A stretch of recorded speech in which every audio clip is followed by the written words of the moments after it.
Hello, Orville Nation. How are you guys? Hello, Speaker of the Dead. Hello, Eric the Smoke.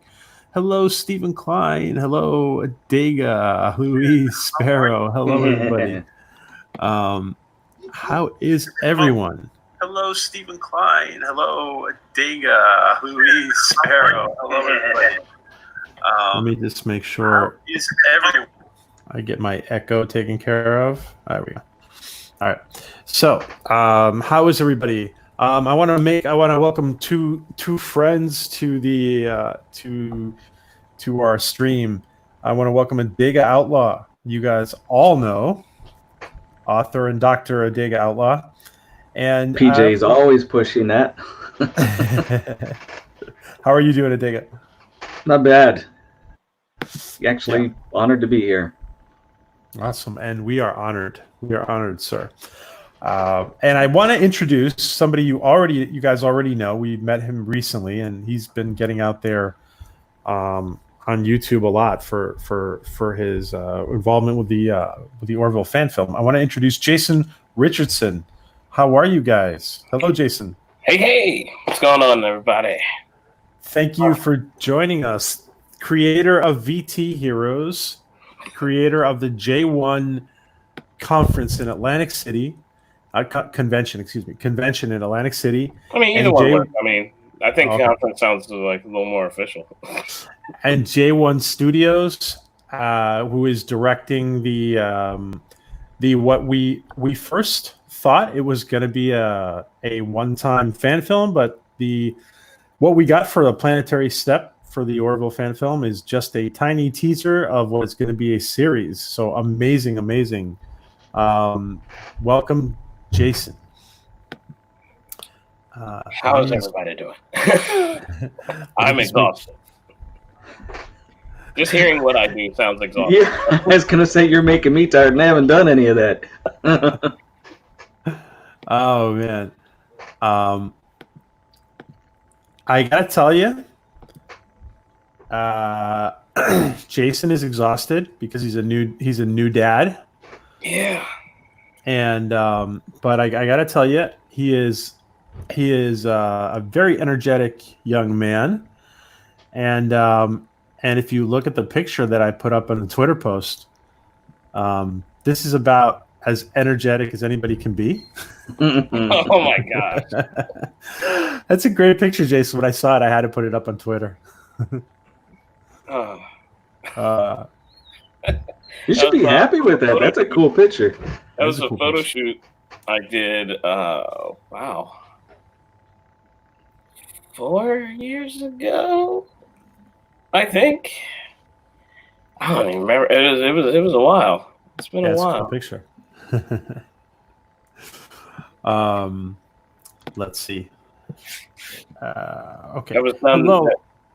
I think that was done by Zamani Feelings. He's like, he does like a lot of stuff for sports, and like he's like top tier like photographer. Does everything. Made my ugly behind look like I'm human. I feel proud about that. So, Jason, what's tell Adega and myself what's on the grill? What's like what are you most recently focused on right now during this time of confinement, which is almost over, but what are you focused on? Hopefully, yeah. Right now, I mean, the three things that I'm kind of cooking at the same time. One is J1 Con. I'm trying to see where the climate and all this pandemic action is going. Just trying to keep, you know what I mean? Just trying to keep an eye on it, since thankfully my convention is November 13th through the 15th. So that buys me some time for people to get vaccinated or whatever, or extra quarantined, or whatever needs to be done. Yeah. And trying to work on, expanding that and expanding the fan base. Because one of the things with that is it was known as an anime convention. It was later brought on as an animation, like an anime and video game, expo or convention. I now realize that I want to kind of merge all the entities together that make J1 Studios. And since J1 Con means the J1 Studios convention,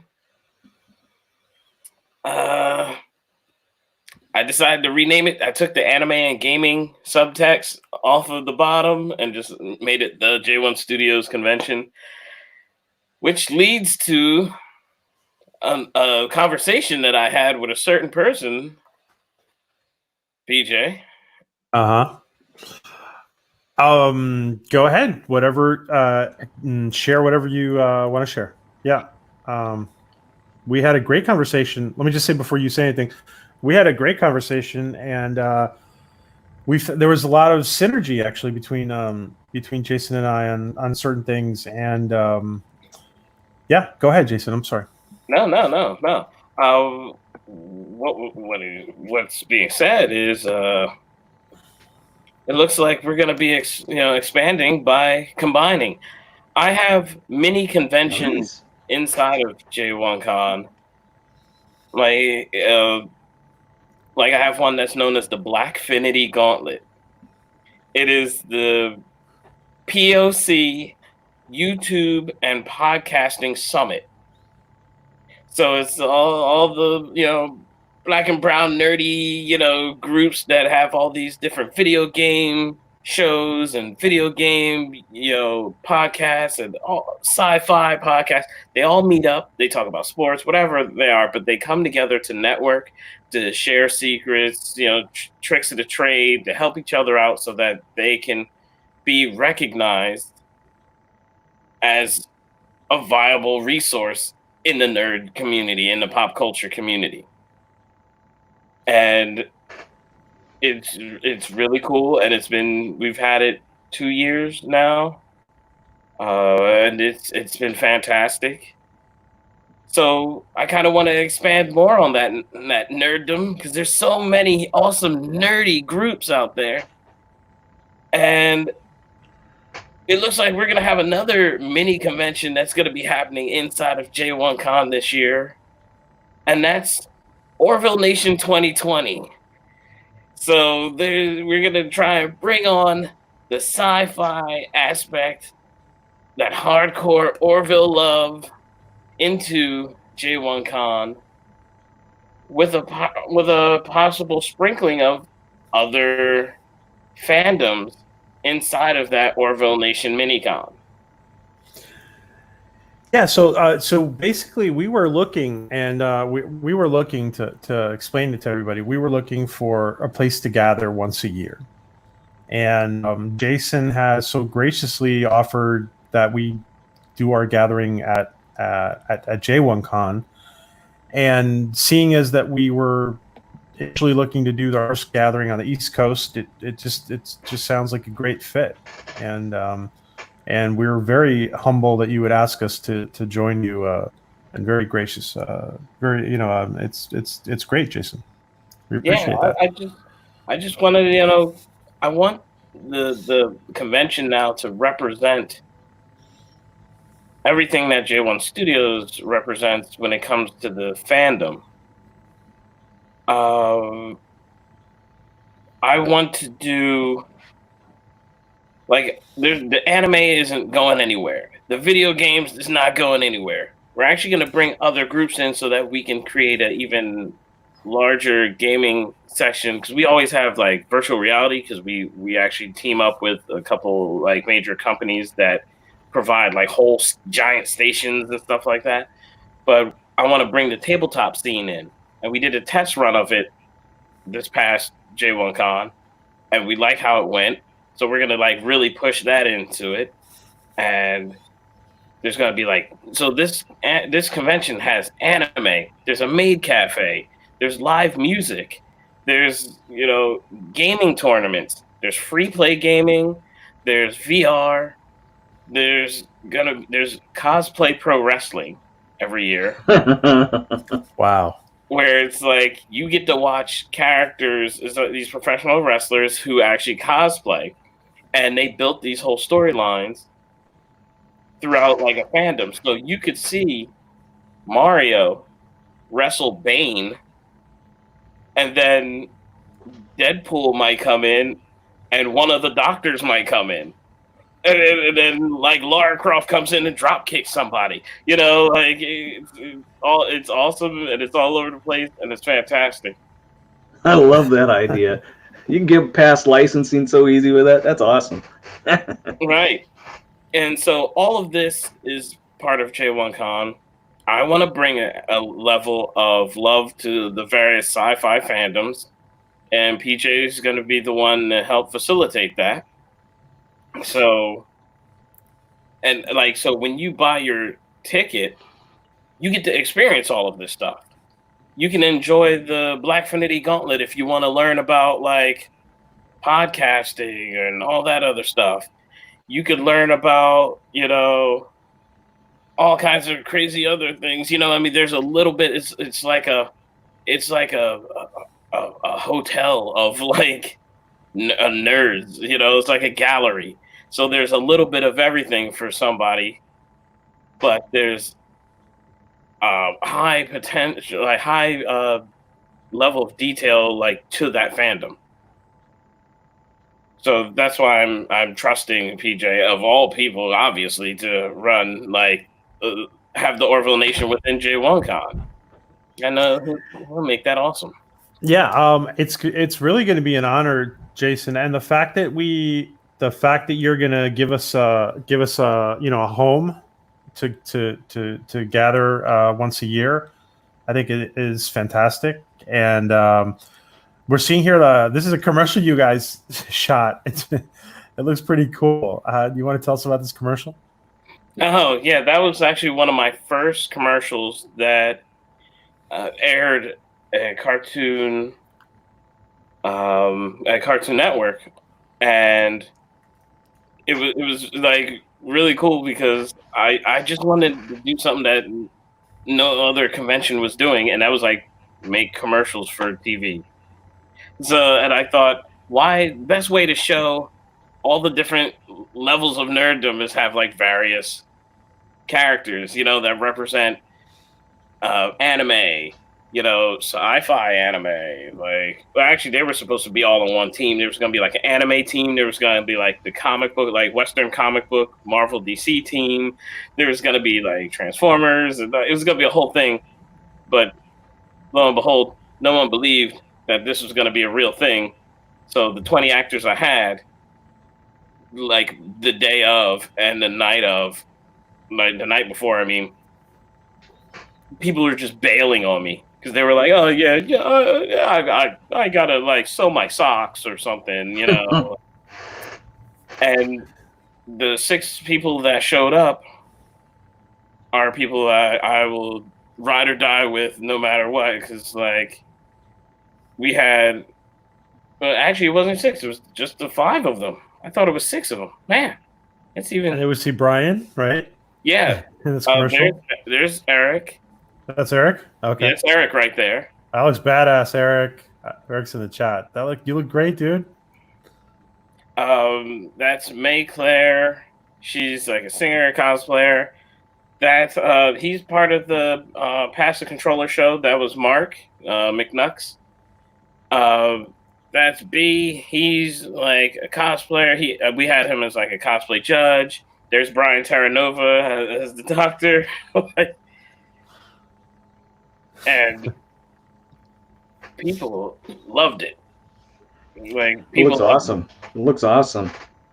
And I mean, we did it with like one simple camera. I know nowadays people look at it like, well, it wasn't big budget. It doesn't look like a film, and just that, the other thing. It was like, it was the first of its kind. Like, right now, other conventions, even bigger name conventions, are using my techniques. They're like now having these like commercials and cosplay videos where it looks like it's an advertisement, and I'm like, oh, no one. All right, and you guys, thanks for not giving me the recognition.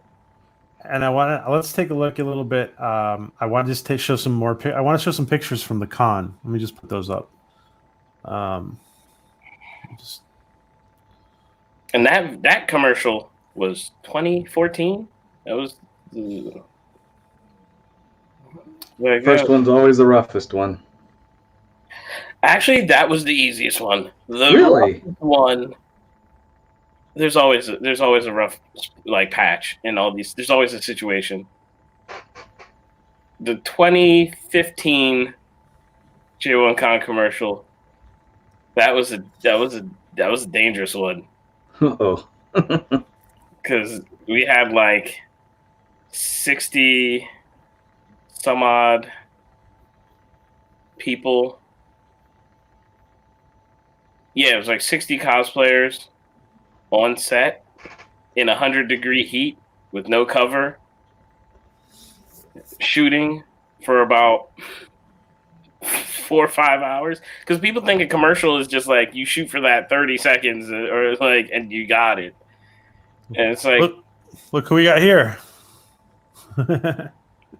yeah, see? He's always there. He's always there. Always there to help out. That's a ride or die right there. Oh, Eric. Look at Eric. And how's it been keeping up with growth? I haven't been to those. I've been to steampunk type conventions, those type of cons, but I know the cosplay is absolutely huge. How per year, what's the growth been? I can imagine it's significant each year you do it because people will hear about it and say, "Oh, this is cool. Let's go." It was growing. I'll give you a straight scenario. Like, first year I made the convention, it was 200 people, right? That's good for a first year. I was happy. Yeah. Then second year, 400 people showed up, and I think part of it is because I try to go out of my way to come up with some type of gimmick that's early on. You know what I mean? Like, yeah. You know, that, or like some kind of gimmick that makes us different. Even though Right. it's an anime convention, it's like an anime convention with this thing. One of the things that we had that no one, we were the first to do. We had the convention, I think it was 2013. In 2013, you were able to pre-order, I think either PlayStation 4 or Xbox Ones, like at the convention. Wow. I think that was 2000, either 2012 or 2013. You were able to pre-order systems through FYE because we had FYE there as a special vendor, and it was cool. People came, were like, "Yo, I want to get this." It was like we always do that, and we always do crazy giveaways. Like, I'll go out of my way. The convention is funded by me, and like I take the savings out and just spend it on the convention, and I'm flat broke completely, like, and then I wait and I pray that like people buy tickets because that's how I get the money back. Right. And it's been good so far. Yeah, you always reinvest in the convention, right, Eric? Yeah. I mean, Jason? Yeah. It's been some scary times though, because you know you're like, oh, do you want to expand? But it's like, do you really want to pretty much gamble that much money? Yeah. Let me say too that that your convention is extremely affordable. Do you want to talk about why you do so? And I mean, we're looking here that it said tickets were $50. I mean, that's great for the weekend. You want to talk about that? Yeah, you don't need to be like, there's no convention that needs to be $100 to $200 for a weekend pass. I want the people that can't afford the big cons to be able to go to my cons, but still get something close to the big con experience. So I take that bullet and I, get the guests, and some of them can be quite expensive.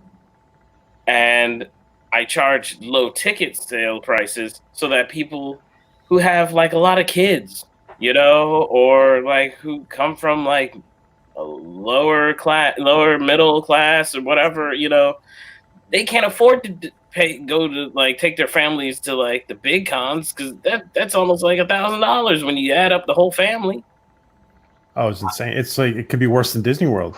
Right. So I'm like, here, for like less than $100, you can bring your entire family. I don't know. I just want to make it something that like, people can afford to go, and they're not like losing out on their money, and then they have extra money to spend on the vendors. There you go. Make your vendors happy. Make the people happy. And I make the vendor tables super cheap. I found out that I didn't even know. I thought I was actually doing the prices pretty high. I'm like, $150 for a vendor table. I come to find out that the average is like $300-400 for a vendor table. I'm like, or more. And I'm like, right. Who would pay that? Like, but people do. But I'm like, hey, I just want to make sure the little guy gets a shine. Like the guys and girls, who can't afford those super expensive vendor tables, but they want to get their art out there. They want to be recognized for their creativity. Here's an avenue.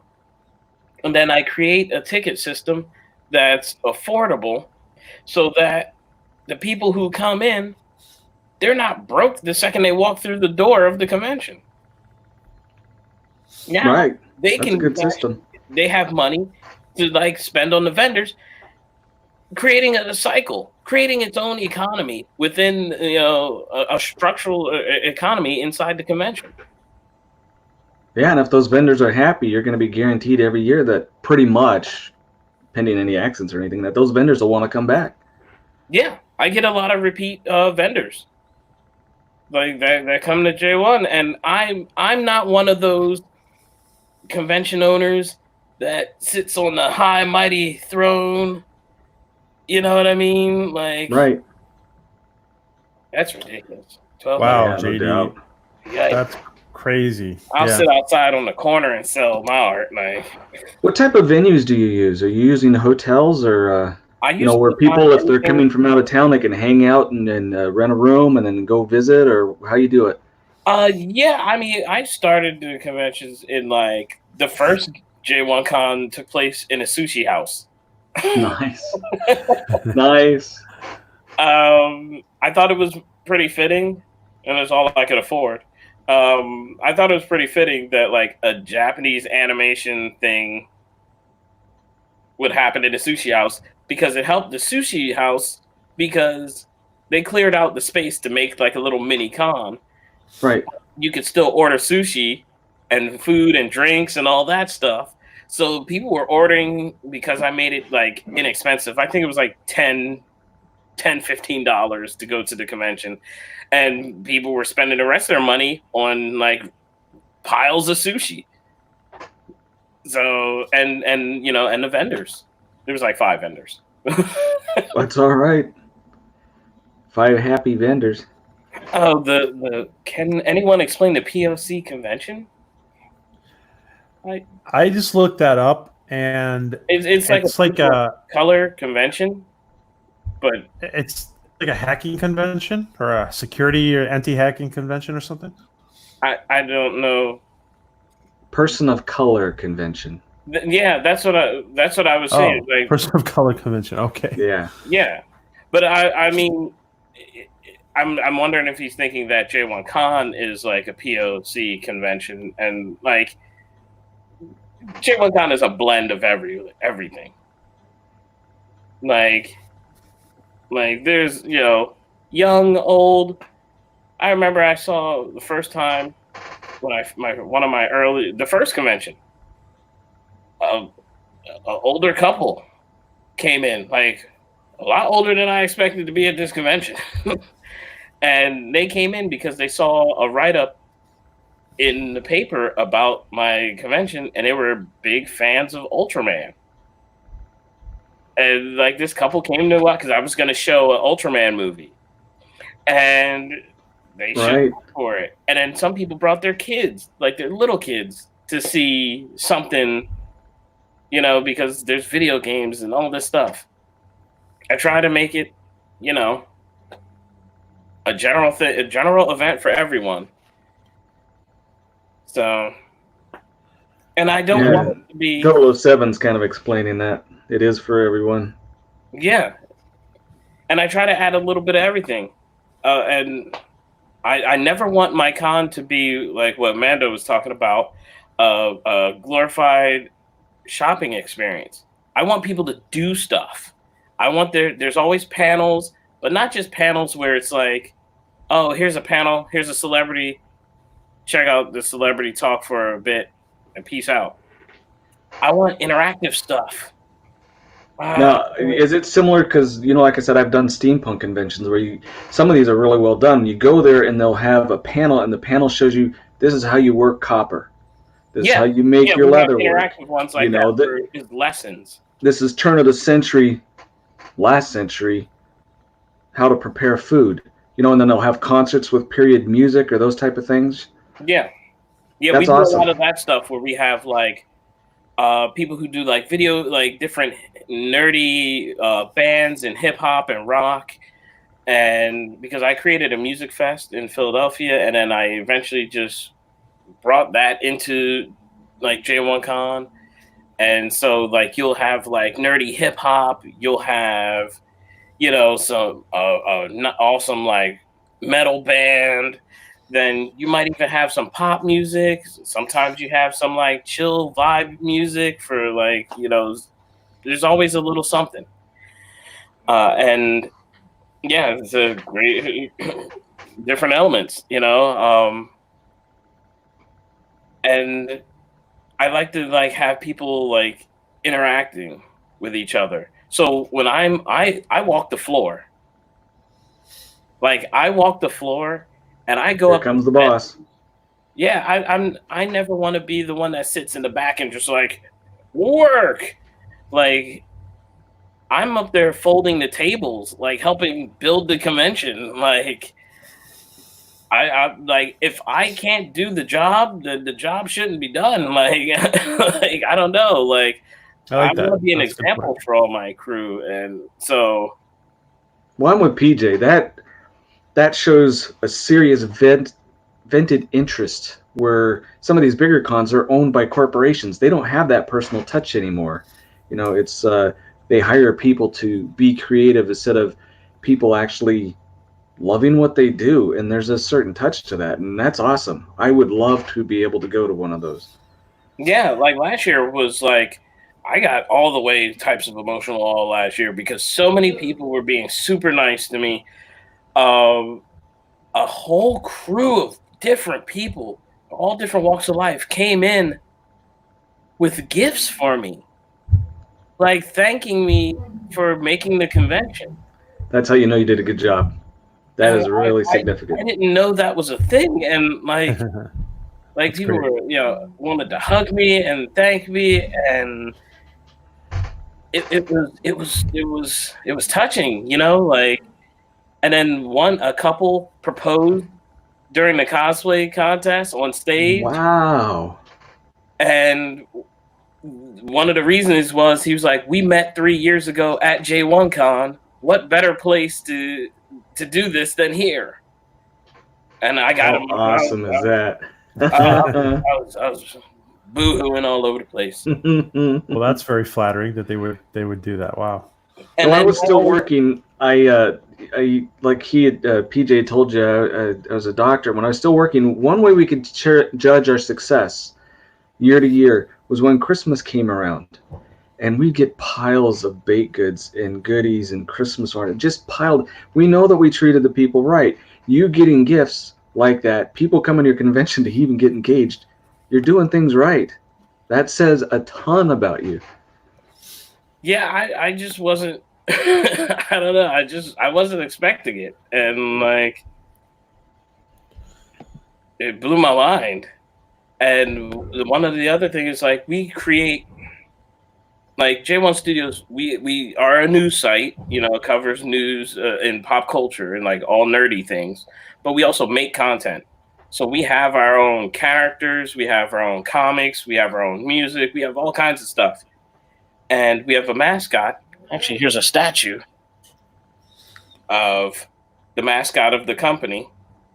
Nice. Her name is J1. And Cool. one of the things that was really awesome is seeing people come to the convention dressed as her. Wow. Like there's like little girls who like look up to her and want to dress like her. And we had a special guest last year that she was a special guest on Violet Verse. She's a young, like 8-year-old cosplayer that's like killing the scene, and it was insane because she came dressed as J1, and I did they made the bike because I made a bike because I made a Akira style poster since it was 2019. Akira takes place in the year 2019, so that was the theme of the convention. So she had the bike and everything and did the pose that was on the t-shirt of J1 like walking to her bike like in a like the Akira poster. Eric's wife, she's cosplayed as Super Bounty J1, and like it is just seeing people like do this like and there's a guy Secator who's so awesome. Every year he cosplays as me. Wow, the ultimate compliment. Look at the grin you got on your face, man. You love every bit about this. It's crazy. Like, do you have any pictures of that, Jason? You got any pictures of him? I think I cosplaying do. You? I think I do. I have to find it. Like, it is superhero Jason. Matter of fact, there was like a Instagram post on the J1 Con page. Oh, here we go.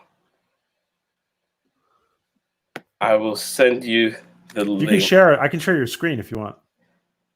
I was gonna. Okay, yeah. Or you can send it, whatever you want. I'll put it in the whatever you want.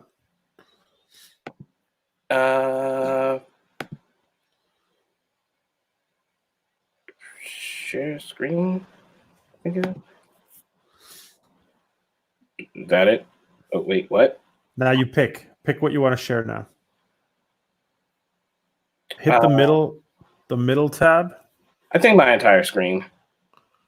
Well, you might not. Just make sure you have nothing open that you don't want to share. Oh yeah. If you hit like, wow, holy crap! My cat just either fell up or down the stairs. Like, here we go. Okay, I got it. Yeah, I got some VT stuff on here that I may not want to show the world. Oh wow, that is cool. That's funny. Like he even got the sneakers down, and everyone knows I wear these like ridiculous watches because I love Invicta watches. So he went and found like something that looks like the Invicta watch. He has a wig on, the glasses. He's wearing the convention shirt.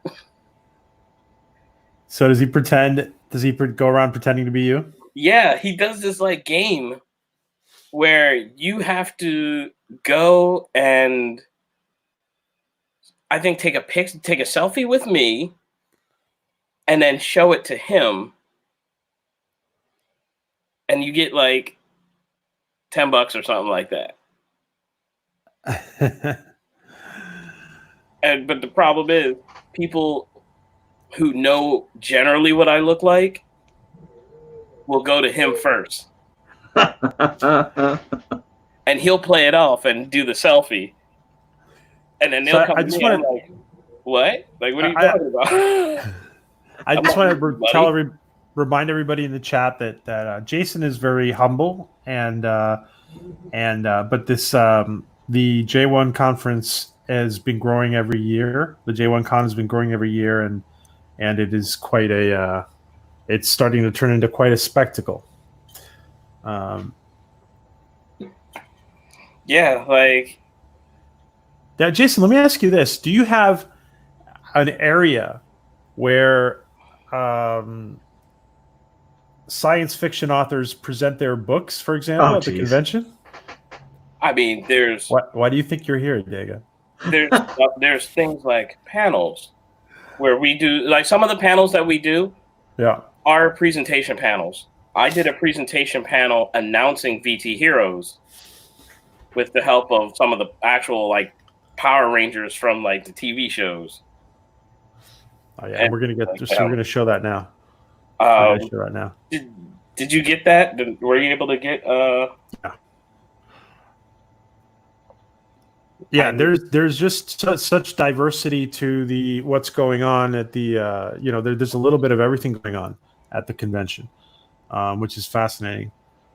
Let's see.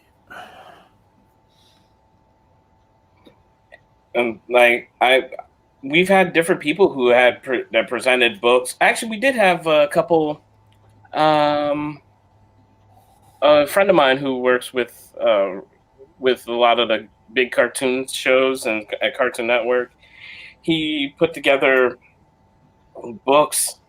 There's these books, they sell out everywhere, but they're the hardback books that cover everything and the behind the scenes of. He did Adventure Time, Steven Universe, and I know his studio sent over a copy. I got an early copy. I was so hyped for BoJack Horseman, and I was like, I got it. Like, very cool. So like, well, that's the thing about nerds, man. It spans everything from you were talking about doing gaming, desktop or tabletop gaming, all the way to the cosplay wrestling. I mean, you got it all there. It sounds awesome. Yeah. Yeah, and I want to be able to. I just want to be able. I don't want my conventions to ever be a big old marketplace. I want the convention to be an experience. I want people to grow as friends and family, to like want to meet up again. Just like, be like, hey man, it's been so long. I'm so happy to see you again. Yo, let's go to this panel about My Little Pony, or let's go to this like video game panel. And because like there was a lot of stuff that I was doing, like me and my crew, we would use our own money. Again, I need sponsors. And we would buy video game systems. I remember when the Wii U first came out, we bought Wii U's and we did raffles for the fans, like $10 raffles to win the Wii U. So somebody went in there and like put in like $10 to $50 and walked home with a brand new Wii U. And we would do that for PlayStation 4s, with Xbox Ones. We've given away all the different handheld systems. In 2018, we did two raffles. One for a 50-inch 4K TV, and then one for a 55-inch 4K TV. And it was like a $10 raffle.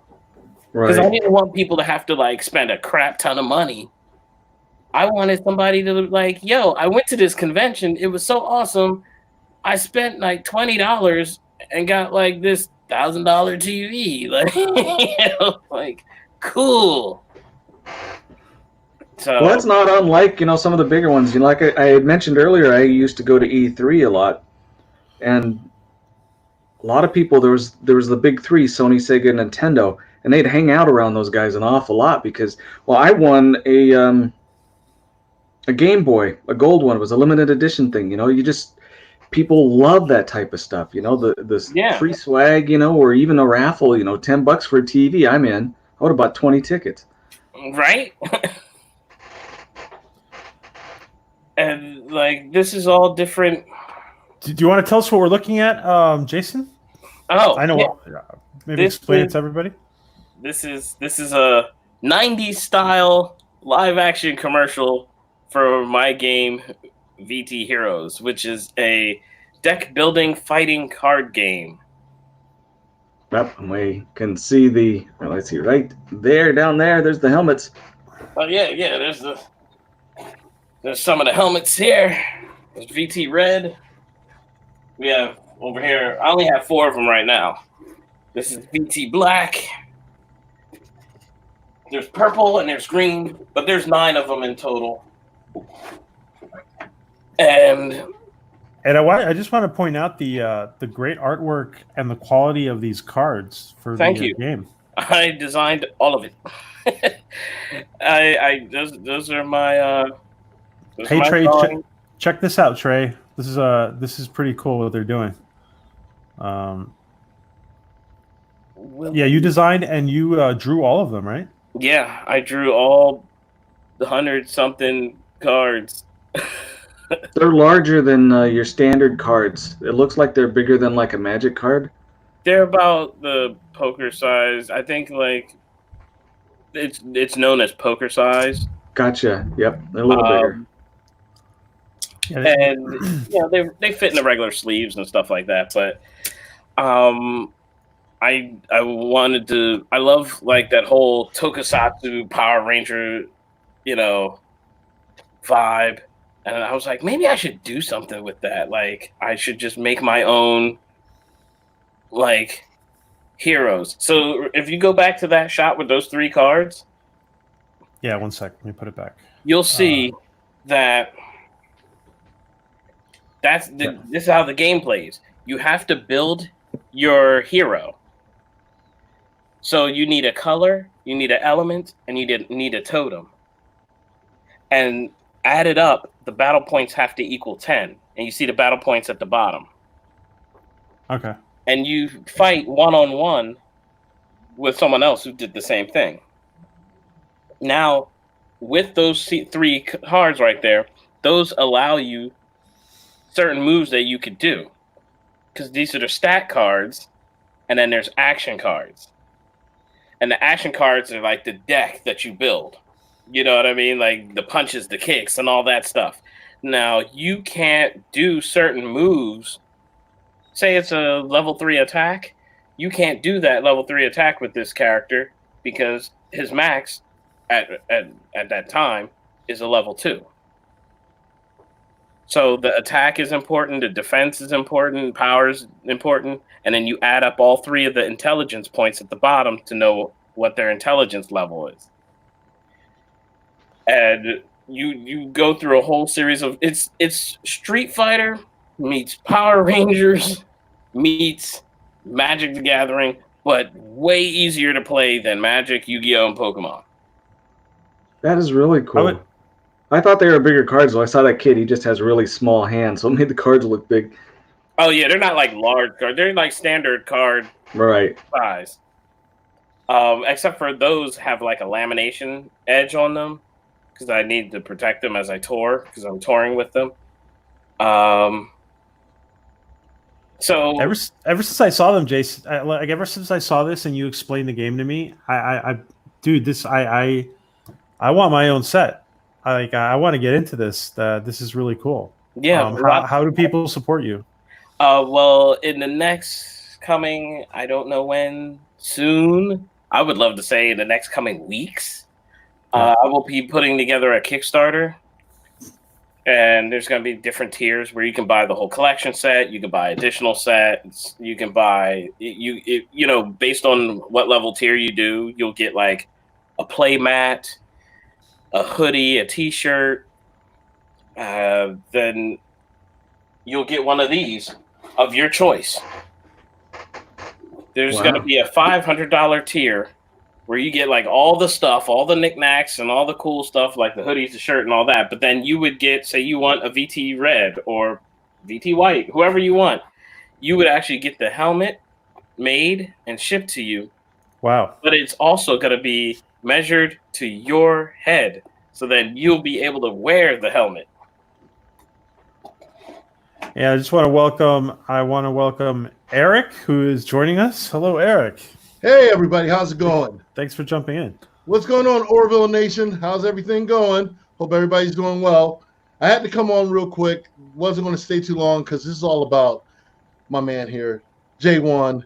Jason. It's all about the Spider-Man himself. I had to also promote VT Gray. Just let everyone know I'm VT Gray. So when you see the commercial, that's all me in the commercial. Yes. Yeah. All big and everything else. Yes, that's me. Yeah, we saw some great pictures of Eric there. He's also in the test video, the test fight video. Mm-hmm. And it's done by Common Ramen Studios and Art School Dropouts. They do like martial arts, their stunt team. They do like martial arts and all this other stuff and fight choreography. They did an awesome test fight video, and it looks so cool. Oh, I loved it. I mean, working with the stunt team. I mean, I was, because of my pro wrestling experience and all, we were able to do something really quick. Sat there, worked with the stunt team, put something together, and it looked amazing on camera. It looked amazing. So I'm looking forward to doing more with them and everything. But Jason, like I said, Jason has been really putting his heart, soul, blood, sweat, and tears into, doing J1 Studios, J1 Con. I've been one of his long-term old friends that been there when he started up from the ground up. And so to see him where he's at right now, and it's just more and more, no matter what obstacles that come his way, he was able to knock him down and still move forward. And I mean, when you go to a J1 Con and have a J1 Con experience, it is something that you will be, when you leave, you're going to want to have more. You're going to want to come back for more. As someone who has been a guest, who has hosted the contest, who's done panels, I'm telling you right now, is an experience for everyone to come to. And I'm not just saying it because I'm his friend. I'm saying it because I've experienced it firsthand. You get to see all different cosplayers. You get to see great guests, great vendors. I mean, again, you're in Atlantic City. It's just everything that you could want in a Comic-Con. And not only that, but it's an anime con that's catered to so many areas of pop culture. And so, like, him working with Orville Nation, doing stuff with Orville Nation now, being attached to it, it's going to be even bigger. So, again, Jason really has been paying his dues for a long time on this. And Eric, you're also involved in your own con in Philly, right?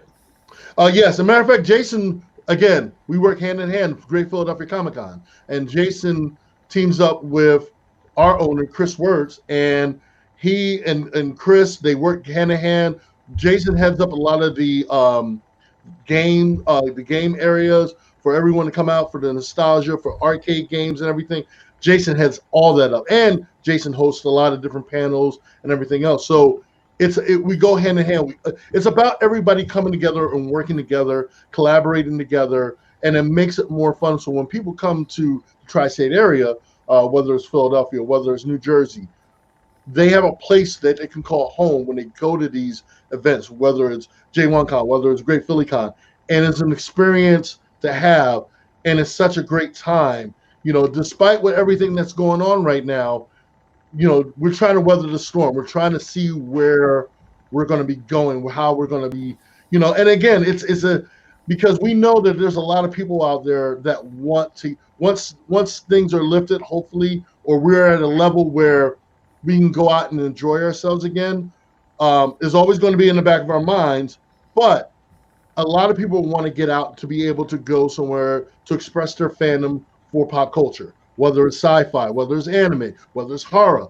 And you're getting to do that at both of these events. J1 Con, does that and then some and triples that. With Philly, it's like it's another experience. It's all these great moments that you can have going to a pop culture con experience. And I'm telling you right now, you will have the time of your life. See? And Trey from Axe in our comics, who is now Max World Entertainment, was very impressed with that purple warrior there. Yeah, the purple VT purple. Yeah. Everybody loves VT purple, man. I don't know where that came from. Like VT gray, VT pink, and VT purple are the most popular ones. Can you tell us, and Jason, can you tell us real quick? Eric is VT gray. Do you want to mention who the actors are for the other ones who represent? Yeah, I mean, look at the pride in that hat. Now I'm thinking about it. I might actually save that because you just gave me an idea. Because I might do those as separate posts. I did announce Demetrius Holt publicly as VT White, so we can go with that. As the other ones come in, then I will post. There are ones that are set to be the VTs. Unfortunately, because of the lockdown, shipping from a lot of places have put things on hold and made things like difficult. So even with I can't even say who one of the other VTs are, can I? Because we kind of already announced her, but that's up to you, Jason.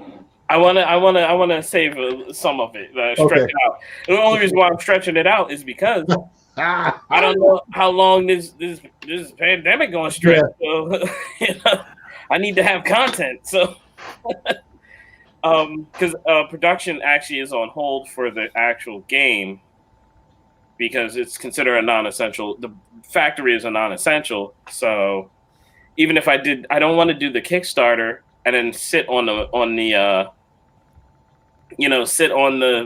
winnings and monies and all that stuff and not be able to create the product and send it off to people. Do you want to tell us what you guys did last night on Instagram, by the way? Because I'm sure people can still go and watch it, right? Yeah. I'm trying to figure out a way if I could save it with all the comments. I'm trying to see if I know you can save it but without the comments, but I want to see if you can save it with the comments. Because the comments are cool. I did my version of an E3 presentation of VT Heroes COVID-19 style. Like, I had the helmets, set up, and like behind me, we showed the fight test video. We showed some of the commercial. I actually did do a whole presentation where it was a playthrough of a one-on-one match of the game, showing people in detail how to play the game. And everyone said they picked up on it, like, just from watching the video. They were like, oh my gosh, that was so easy to learn. And everyone loves it. And I'm still blown away how, like, the Power Rangers, like, various Power Rangers, like, the actors are, like, sharing it and tweeting and liking it. And I'm like, ah. Wow. So they tell us about that. The real Power Rangers actors, they're all over this, right? Yeah. You could, if you on the VT Heroes Instagram, you can see pictures with Christopher Kamen Lee, who's Andros, the Red Power Ranger from Power Rangers in Space. Go there now. You can see Justin Nemo, who is Zane, the Silver Power Ranger from Power Rangers in Space, because they were both at J1 Con last year. Oh no, you would find it at. There's a direct VT Heroes, right? The official J1 Studios is just like the overall company. Oh, okay. Yeah, there's a VT VT Heroes Instagram. Gotcha. Page. Yeah, I figured I should make like something that was like direct connect to VT Heroes. So I thought the Instagram way would be the easiest. And then also Roger Velasco, who is Carlos. He's the black Power Ranger in Power Rangers in Space, and I think the Green Ranger in Turbo. And he's he reposted the commercial. Like, Wow. Didn't David Yost, the original Blue Ranger, start following you also? yeah, he did. Just today I saw like a thing, and I was like, "Oh my gosh!" And I posted it on Facebook, like, "Look at that!" Ah! How cool is that? Wow. And I'm gonna open it. I'm just gonna open up your Instagram. So your Yeah, VT Heroes. yeah. The VT Heroes Instagram. You can pop And that by the up. way, guys, I posted before in the link. These two gentlemen are responsible, in great part, for the Planetary Step trailer teaser. Actually, it's not a teaser. Well, we actually have the pilot episode, and yeah, now it's a pilot episode. Yeah, Sorry. yeah, and then it's going to be now a series, a fan series. Yeah, I guess I say I'm always saying teaser because I'm thinking that they're teasing us. They're teasing all of us. Well, and also we did a behind-the-scenes documentary that Jason put together, which he did a great job on. So you get the chance to see what it was like making the film. Yeah, you get to learn the ups, the downs, the lefts and the rights. So what happens when you work on a project such as this? Now, is there a VT Heroes YouTube channel? No, the only video that's on there now, besides technically this, is Common Ramen Studios put together the fight scene, like a test fight scene. I'm gonna put all the VT Heroes stuff on the J1 Studios YouTube channel. So there is a YouTube channel then. There's the J1 Studios YouTube channel. So all the stuff I do for all the things will be there. Yeah. If you go on the VT Heroes thing, you scroll down, you'll see like Power Rangers like showing love. Very cool. Set, that's Demetrius Holt, who's going to be playing VT White.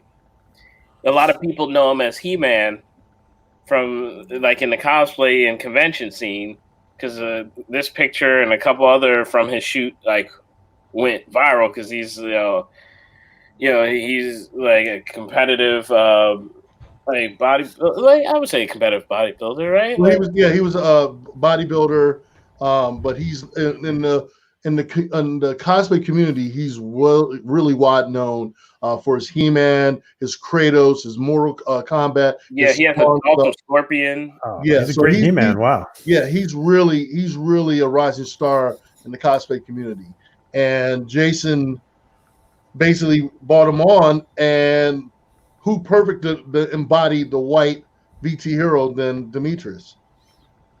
Well, if he can pull off Scorpion, I'm a fan. Oh yeah, he does. His Scorpion is awesome. So he does a really good. I still got to team up. I got to go up against him as my as Smoke. So that I'm looking forward to. There you go. And like with the presentation, people like the idea of like some of the Kickstarter stuff that I mentioned. There was one tier, the biggest, at least what I think is the biggest tier, is like the $1,000 tier, and you get all that stuff I mentioned before, like a full complete copy of the game. You get extra packs to add on to your deck because it's a deck building game, so you can customize your deck. Then you get like a t-shirt or hoodie. You get a play mat for yourself. Then you get the helmet of your choice, sized to your skull. And then the other thing is you get to be a canon character in VT Heroes.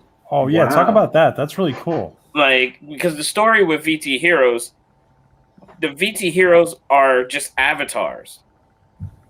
So even though VT Gray might be, that's a collab picture with another project called V-Man. Okay. There's this it's like a virtual world. Like you log in and you could be a 12-year-old girl and log in as VT Gray, for example. And that's it's the esports of the future, and it's the big televised national event and the winning prize is $10 million in the story, not in real life. That is Christopher Kamen Lee. That is Andros, the Red Ranger from Power Rangers in Space. And all the way in the back, that bottom picture, the one without the hat, is that's the Silver Ranger. Oh wow! We're at J1Con presenting right here, right? BT Heroes, yeah. I'm gonna try and make different specialty cards. Inside the game, there's intelligence cards that are pretty much boosters unto themselves. Great pick. That's the stunt team. When we shot the fighting video, that's the stunt team we worked with in New York. What we did that 2 months ago, Jason? 2-3 months? Yeah, at least 2-3 months. It was like January or February. It was early in the year. It was cold still. Yeah, it was still cold. That's how I remember. But I was sweating my butt off too. Great picture. It was a lot of fun. A lot of fun. You guys are just a great bunch. I gotta say, it's crazy for me to see this.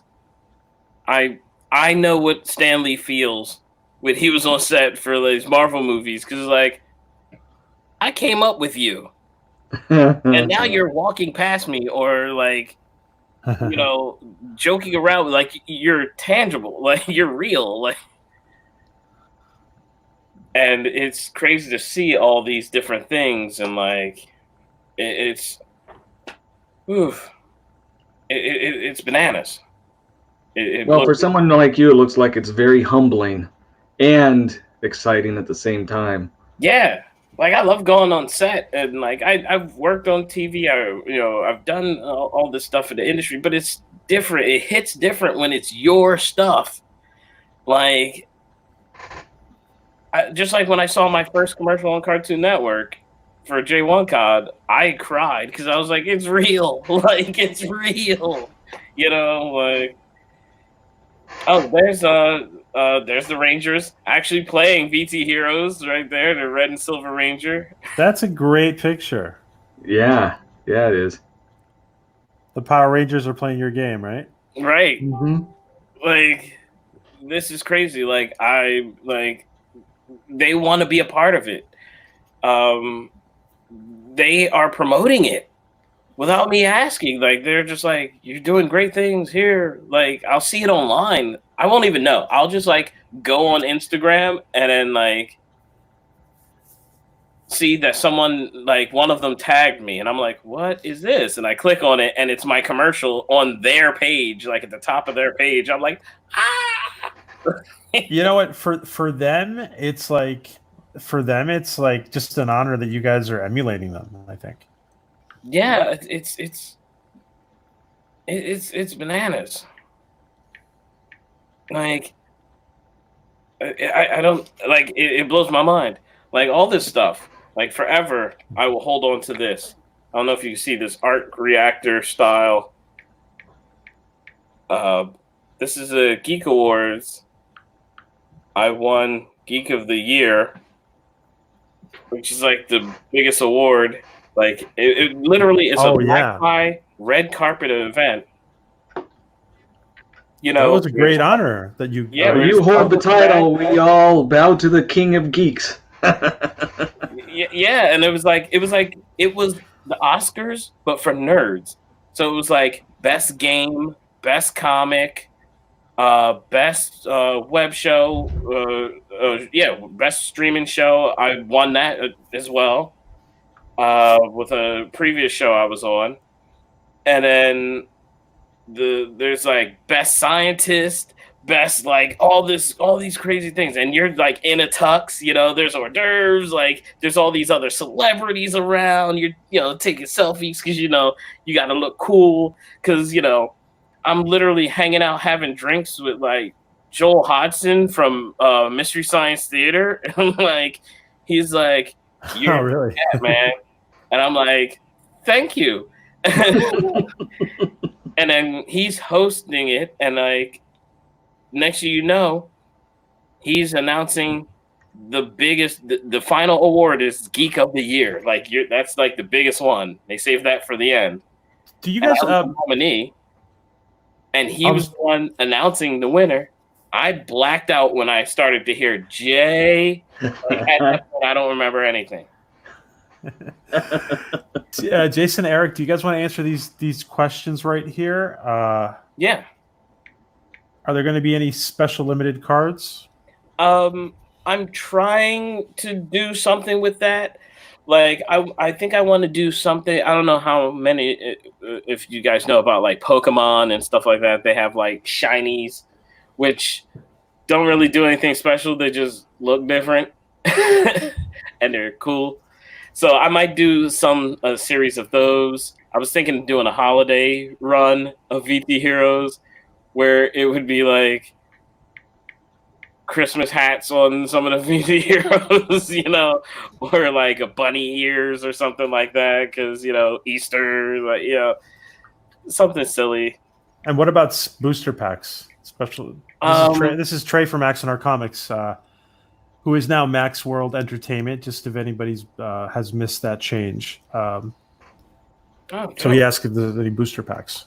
I don't know. You can not necessarily. Yeah, I guess it is booster packs. You can buy, like, there's the standalone game. You can still play with just the whole, you know, one of each card, but you can go and create like your own custom deck. So you can buy duplicates of other cards and all that other stuff and make a custom deck so that you could play the way you want to play, like, or which VT Hero setup you like.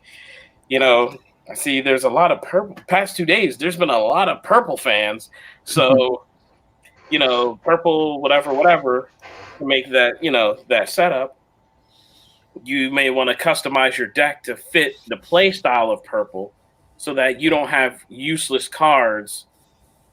You know what I mean? Because, like, if you have cards that are way too high out of your level range, you can't use them. And you're only allowed to have a limited number of cards to play with. So you would make, like, custom decks, you know? Just like how they do in Yu-Gi-Oh! And Magic. They make, like, those custom decks. Like, you would be doing that. So, yeah, you would go out and buy boosters. I guess that's what they would be considered, right? It's just booster packs, just extra cards, right? Right. Yeah, I think so. Yeah, so long-winded answer, yes. And there's people playing it. That's Katie Wraith Cosplay. She's a well-known cosplayer in the scene. She's also my cousin. And she works with Jared Leto, like doing all kinds of stuff with them. Very cool. Very cool. Wow. So when are you oh yeah, that's the Black Ranger. Obviously his favorite is VT Black. Wow. Actually, the Silver Ranger uses VT Gray. So there you go, Eric. Getting some love from the Silver Ranger. Which is always a great thing. And this is literally my son's. This is the baby shower. Oh, and cool. It turned into a whole tournament with, like, I think, like, 10 people, 10, 15 people.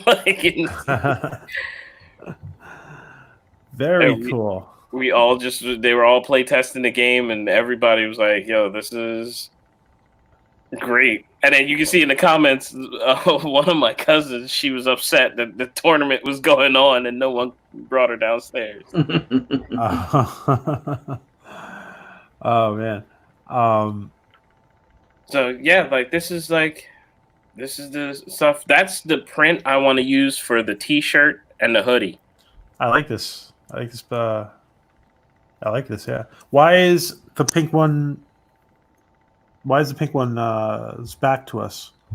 I don't know. I really like characters like Akuma in Street Fighter, and that's usually Akuma's pose because I wanted to give the pink one, the pink and the white are the two buff like VT heroes, and I did that on purpose so that people would be like, well, the pink one, I don't. The pink one's strong, but do I have to like the pink one? But everybody had a pink polo shirt back in the 90s, like, so I don't think anybody's too upset. And I don't know, it's all good. Like, I just wanted to do like something different with it. Like, I got like different body types for each one of my heroes. Oh, my personal favorite VT heroes just from looks. Oh, other people. Oh, for everybody. Yeah, everybody. Let's ask everybody in the chat. Let's ask who's your favorite. What color would your favorite be of the VT heroes? Everybody in the chat. I'm gonna tell you mine. It's blue. That's why blue's in the front. I was gonna go that way too. Unless you had cobalt blue, then I'd have to switch. But I like that one. Yeah. I like it. You know, like blue is my personal favorite. Oh, sorry, I was blocking you, Eric. I'm sorry. Like whoever's down in that corner is blocked. I think he likes the white one, dude. That helmet. That helmet. Eric, can you just put it on one sec? Sure. Yeah, it's cool. Look at that belt behind him. There you go. Oh wow, that's cool. I kind of want to make it. Oh, that's cool feature. Wow, that's cool. I'm trying to take screenshots of this because I just wanted to be able to, like, I had a conference call with VP Gray. What's your life like? Now on Eric's YouTube channel, he's going to be doing his live streams like this. He's pretending to be anonymous when he's not. Everybody knows who he is, but right. Oh wow, that's awesome! Thanks, Eric. Wow, that's awesome. You can stay like that if you want. I think he's also a Lantern fan. That's awesome. But yeah, like it's like I love what's going on. You know, like I didn't expect people to like want to jump in on the $1,000 tier. Like people are like, when you drop that, I'm buying a $1,000 tier. Can you? All right. Do you want to just explain how your campaign is? I'm sorry. Your GoFundMe is it? Is it going to be GoFundMe or Kickstarter? I have no idea yet. All right. Well, whatever that campaign is, do you want to just explain that real quick, Jason? Okay. The main thing, like, there's going to be different tiers from. I think like a $5 one is like a thank you on the Instagram and all that other stuff. As the tiers go up, maybe $20, $30, you would get like just a pack. Then you would get ones with pack and add-ons and, you know, extra decks and stuff like that. Thank you. And the 500 one, you get like the hoodie, the shirt, the play mat, extra decks, the main card set, and you get a helmet of your own. So if you like, you just tell him what VT you like, and then he'll give you instructions on how to measure your head. And then the production team will make a VT helmet for you. And mine would be extra swollen. And then the $1,000 one is you get to be a player that controls one of the VT heroes, and it'll be your name and likeness as official canon, like for everything. Like you'll be actually part of the lore. So I like what Max said. He said he wants the VT heroes for his backdrop. Okay, I will probably figure something out because Instagram doesn't allow you to have like a good quality image for like a backdrop. Yeah, screensaver backdrop, that'd be cool. I'm gonna add those. I should add. I'll figure out a way to set that up. If anything, keep an eye on the J1 Studios website because that's where we're gonna add a section for VT heroes. And maybe you can just if anybody wants one, maybe you can just put one up on Twitter that people can download or not. Oh yeah, I think I could. Will it? I wonder if it'll mess up the quality. Even if it's not the highest resolution, but yeah, I'll probably do I'll try and make Or you can always reach out to you, Jason, and on a one-on-one, and maybe you can hook them up. Yeah. You'll like Trey if you get one-on-one with him. He's a good guy. Yeah. Just slide in my DMs. I'm putting J1's So Jason's. You can hit me up through the BT Heroes Instagram. So PJ, I have to get ready to go because I have something I have to take care of. I just want to jump in real quick to show my support to Jason, J1, and BT Heroes, and of course, a Planetary Step. So I had to show my support and love. Again, thank you to everyone who's on tonight, who's showing love and support. We really appreciate it. Keep on supporting Orville Nation. Keep on supporting anything and everything that's positive within the pop culture community. Especially show your love and support to this man here, J1, Jason, Spider-Man, Richardson himself. And again, he's a new dad. So go easy on him, everyone. And shout out to everyone who's tuned in. Mando, Cat in the Shadows, Max, let's see, Loki, and everybody else who's tuned in. I'm just giving you guys a quick shout out like PJ normally would. Again, you guys have a great weekend. Please be safe out there, and we'll be talking to you soon at Oracle Nation. Thanks, Eric. Eric, let me just say, Eric, you were awesome last night. Thank you for joining us last night. And I had an awesome time. And that was a lot of fun. And everybody, I'm putting up the Planetary Step trailer for Eric's YouTube channel again. And so anybody who hasn't, please sub to that. And check out the actual Planetary Step pilot episode and the making of. So you got the trailer, the pilot, and the documentary. All you can check out all three, and you guys will be very much entertained. Okay. Thank you for honoring us with your presence, Eric. All right. You guys take it easy. Have a great one. Thank you. That's my man. And let's put up Eric's channel again with the Planetary Step pilot. Yep. And that is, by the way, just to be clear, that is the Planetary Step series. Jason here is the director for that. I wear a lot of hats. Do you want to talk a little bit about that, Jason, real quick, about your direction of that? Yeah. I mean, I was brought in by Eric because it's Eric's creation of doing the Orville fan series. He wrote it along with Brian Terranova and with JP from Egotastic Fun Time. And it was awesome to see JP in that, by the way. Yeah, and they already and they hit me up, and like Eric hit me up because we've worked together in so many different projects. He's been in like almost everyone except for maybe 2 of my commercials for Cartoon Network. I always find a way to fit him in there somewhere. So then like we've known each other since the 90s. That shows our age. That also shows how amazing I still look like a child, yes.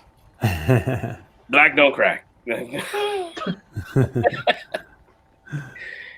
But yeah, he hit me up and was like, yo, he knows I direct commercials. So he asked me to jump in on this, and it's been a wild ride so far, and we just started.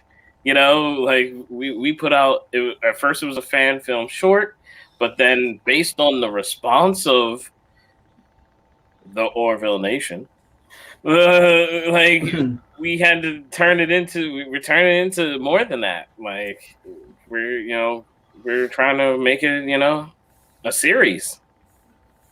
We have like special effects teams now who makes Jace Knockout makes the dopest special effects. Like when I say yes, they are. They're looking amazing. Can we show one or no? Or is that not?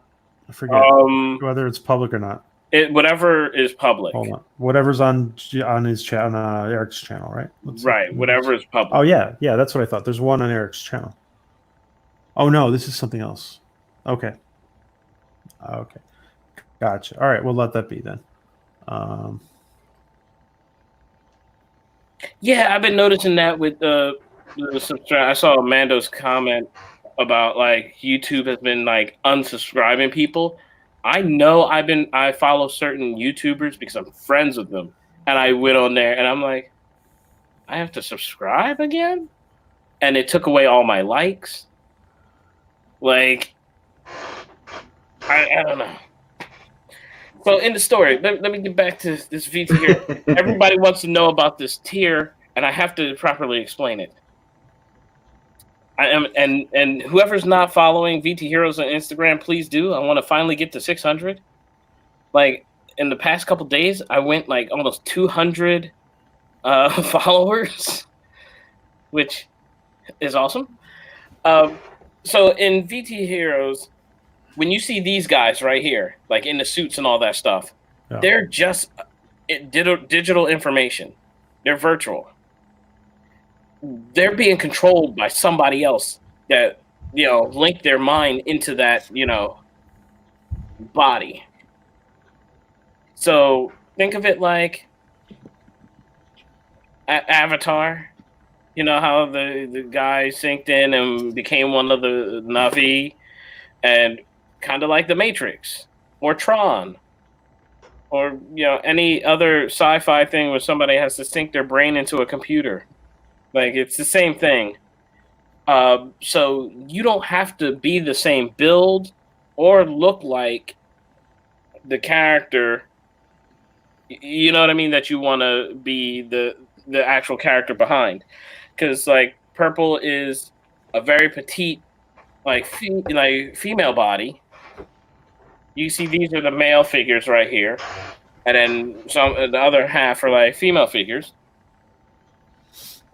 But it doesn't matter who the user is or player. I still haven't made up my mind if I want to say user or player.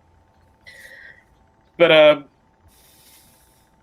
like the one that the VT Gray could be, like I said, I've said before, a little girl in a wheelchair. Sure. So if you paid $1,000 tier, your likeness and your name, you will be that character in that graphic novel. So like when you log off of VT Gray, the comic will show you like waking up from logging off. And then the story is going to revolve around like your character. There's no story for the VT Heroes. The story revolves around all 9 players. And this goes into the other stuff. When we advance into like mobile games and like animation and live action, we will be getting someone that matches your likeness and then like, like an actor that fits your description. And we would actually like still use your name. Wow. So you'd be official canon for the story. Like forever. Like you are officially part of the canon. That's very, very cool, actually, Jason. Very, very cool. Wow. And the Dega and I are wondering where can we get one of these costumes for Halloween? Actually, that will be announced soon. Really? Wow. Because I didn't know these were a thing. Okay, let me explain. Are you kidding? I mean, I could totally see people doing these for Halloween. Oh no, I didn't plan any of this. I was hit up by the Paladins of Cosplay Law, who's the head of it, and he showed me video of the helmet. I was like, "Yo, that's so cool! You made a helmet!" And I was like, "Can I get a helmet?"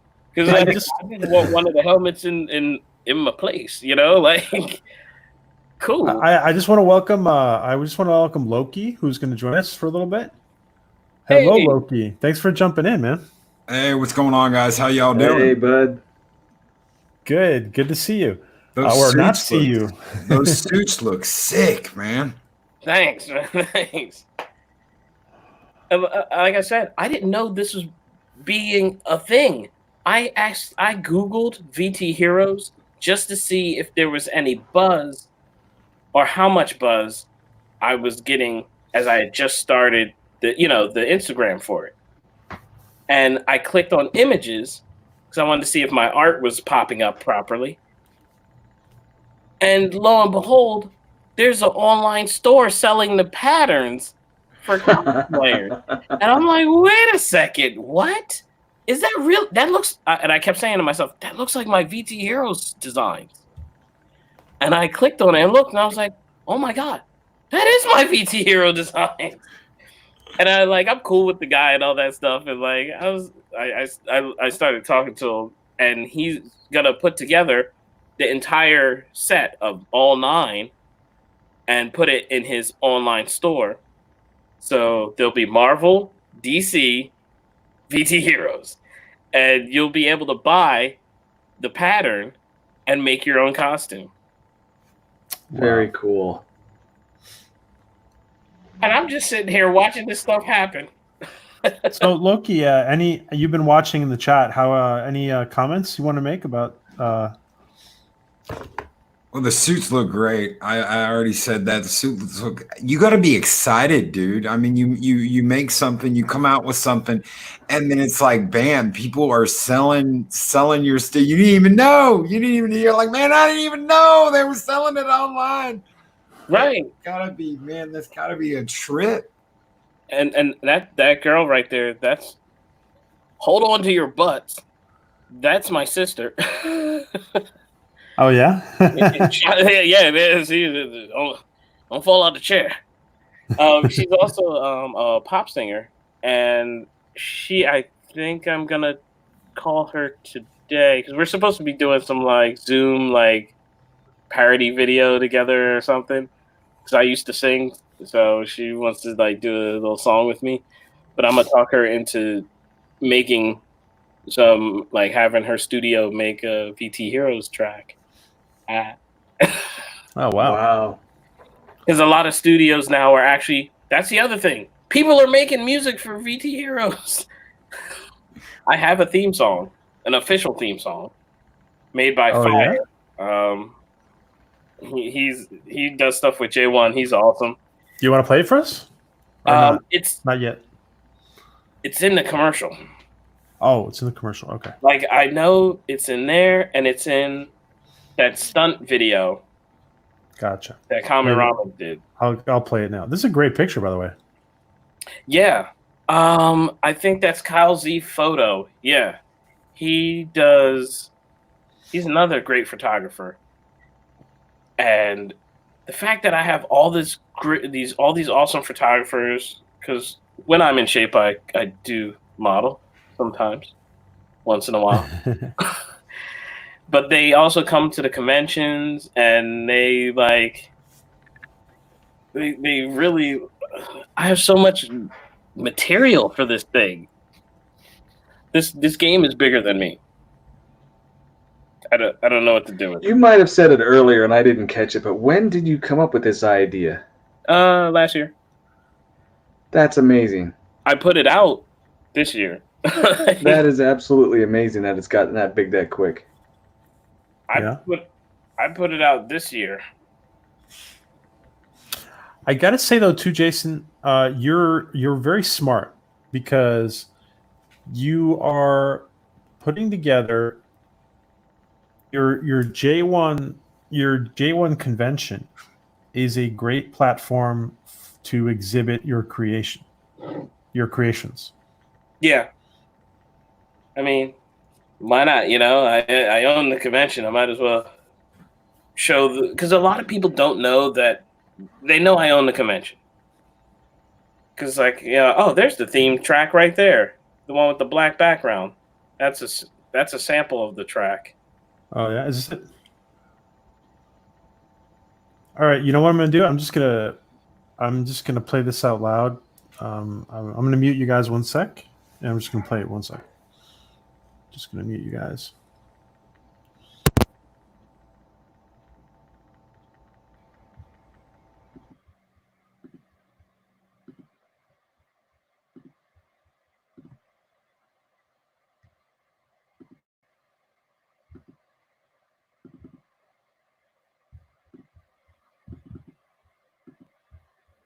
What? All right.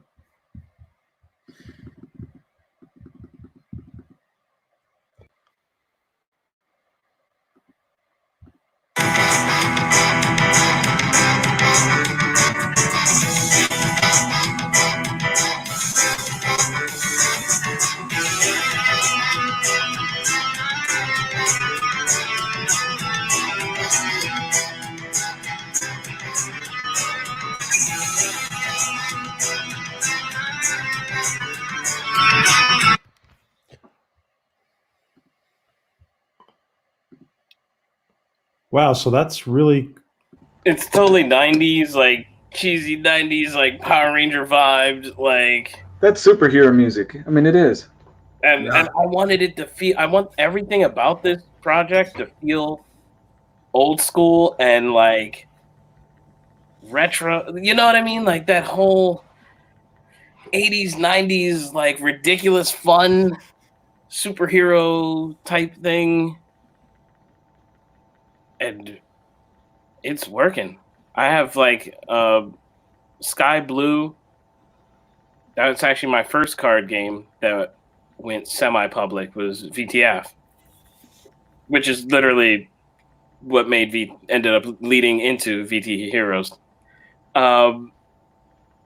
Sky Blue, he's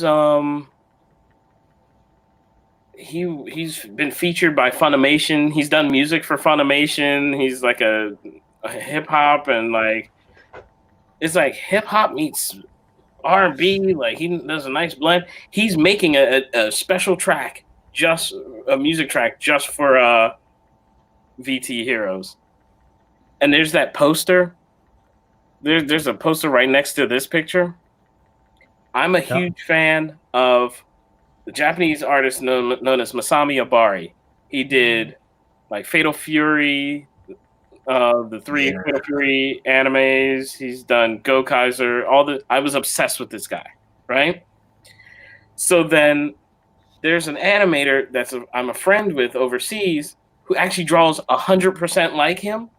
So he made a poster of VT Heroes in that guy's style, in Masami Abari's art style, so I could have that dream of seeing what my favorite animator would do with my characters. Wow. I don't know what to say. That's just awesome. It is awesome. I love the poster. And it's bananas. Like all the stuff that I'm getting is like Jason, let me I didn't mean to cut you off. No, go ahead. I want to get to the one thing what are your plans for, and obviously everything's tentative because of the situation we're in, but I just wanted, before I forget, I wanted to remind you and everybody about the J1 conference registration. And what's going to be your policy moving forward for registration for J1 right now? Before it was, non-refundable because, I got bills and I'm doing this out of pocket and not sponsored. But up until there's a complete clear, because right now Eventbrite has set it up where if you buy your ticket, they hold on to the money just in case the event has to cancel, and based on that, then everyone would get their refund. And let me just tell Loki, because I don't know if he was here at the beginning of the stream, that Jason runs the J1 Con in Atlantic City every year. Awesome. I love the green, dude. I love the green. I'm big on green. Everything green. Absolutely love green. And that green helmet, man, that is killer. I absolutely love the colors, man. I absolutely He even likes his dairy products green. Yeah, everything green. It's super green. But yeah, I absolutely love that helmet. And this is only Jason, Series 1. There's 4. What are the chances? What are the chances we can get Loki a green helmet so he won't have to show his face when he streams? His beard would be hanging out the bottom. Coming out, so with his beard hanging out the bottom. But I mean, you can get one sized to your head, like that's in our tier. Heck yeah. It's in our Kickstarter tier. Okay. Well, sign me up now. Yeah. The presentation like blew me away. How many people were like, "I want that top tier. I want to be canon to the story." Like, I didn't know. And those are the element cards. So you saw the 9 colors, which were the heroes. You have to use one hero. You choose one element, and then there's totem animals, and you have to use one animal. And when you do that, you say the character all the way through, and it sounds total Power Ranger-ish. Like, my favorite is blue, and I usually use the fire element and the spider totem. So, blue, fire. And again, fire. these are all these are all hand drawn by Jason. These are all hand drawn by Jason, by the way. Wow. Yeah, I designed the look of the cards, the back of the cards, the art, and I got that. I got that picture sent to me in my DMs, and I freaked out. I was like, "That's my VT hero." It's you real. got a wolf in there? Do you have a wolf? Yes. Yeah. Oh, yeah. There's the animal. That's There's what the I'm talking animal. about. There it is. Dragon, man. Bear, lion, tiger, wolf, eagle, shark, cobra, and spider. Very cool. And you like green. Now, Jason, since we have Loki here and we have Adega here, and there's a lot of there's a couple of content creators in the chat. Are you going to have anything special? Is there going to be anything special activity, or special exhibition or panel for YouTubers? Yes, there is. There is the Black Finity Gauntlet, which is like a networking event. It usually runs 4 to 8 hours throughout the convention. You can come and go as you please. It's still on the convention floor. Just one of the panel areas gets, taken over by them. And you network, share each other's stuff, befriend each other. And from there, you learn tips and tricks. Maybe there's some technique to help you get more views or subscribers that you didn't learn about. Or like how we were just talking in the chat about how YouTube is like taking away subscribers from people. And somebody might suggest, hey, there's other sites like BitChute and like other places you could go to like do your thing. And, maybe here's the limitations that come with that. And I know this streaming platform that's even better than this, there's always something. So Great. It's a whole networking event, and it's just free. It comes with the cost of the ticket. Like there's no and the cost of any of this stuff. The cost for the whole weekend again is how much, Jason? It's going to range around. There's an early bird special that we're doing for about $35 to $40 for the weekend. Oh, dude, that's awesome. After the early bird nothing, special, man. It's nothing, dude. You should hear his vendor cost. The man regular is a saint. The regular price is going to range around $40 to $50 for the weekend pass. 50 to 60 would probably be the VIP thing, and the VIP pass comes with like, here, I'll show you. This is last year's. I have a lot of. Comes with a drawstring bag that says J1 Con. Last year was an anime gaming expo. I decided to change it for the rest of whatever, for the J1 Studios convention. So you get a drawstring bag, you get a pint glass that's actually laser etched that says J1 Con on it, And then you can actually have that printing company that's there, the laser company, they can add extra stuff to the pint glass. Like some people get like Millennium Falcons or like Star Trek logos or like Street Fighter characters, whatever you want on there. You also get a poster, a J1Con poster. Every year I design a poster. And then I'll finish. I'm sorry, Jason. For free, which is a burlesque show, a rock concert, sometimes a hip hop show as well, and then dancing and drinking for the night away, you know. And do you want to talk about that prom? Oh yeah, Friday night, because it's technically a 2-day con, but the third day is like the Friday night, and that is my cosplay prom. I created that separately in the city, and then I decided to put I created a lot of different events, from music festivals to gaming tournaments to mini cons to proms, like cosplay proms. So now all of those are all piled into one event, and that's J1Con. And that's just going to be an event that's going to be, you know, Friday night, you dance, you party, you know, it's all ages. And it's just fun to just dance and hang out, you know, like before the con starts. And I think I might charge like $5. Last year I made it free. This year I'm only reason why I would charge $5 is so that I can make sure there's a guaranteed amount of money that I could give the DJ and whatever. You know what I mean? And so I'm hoping that's not like too much, you know. I think you're fine because your prices are great.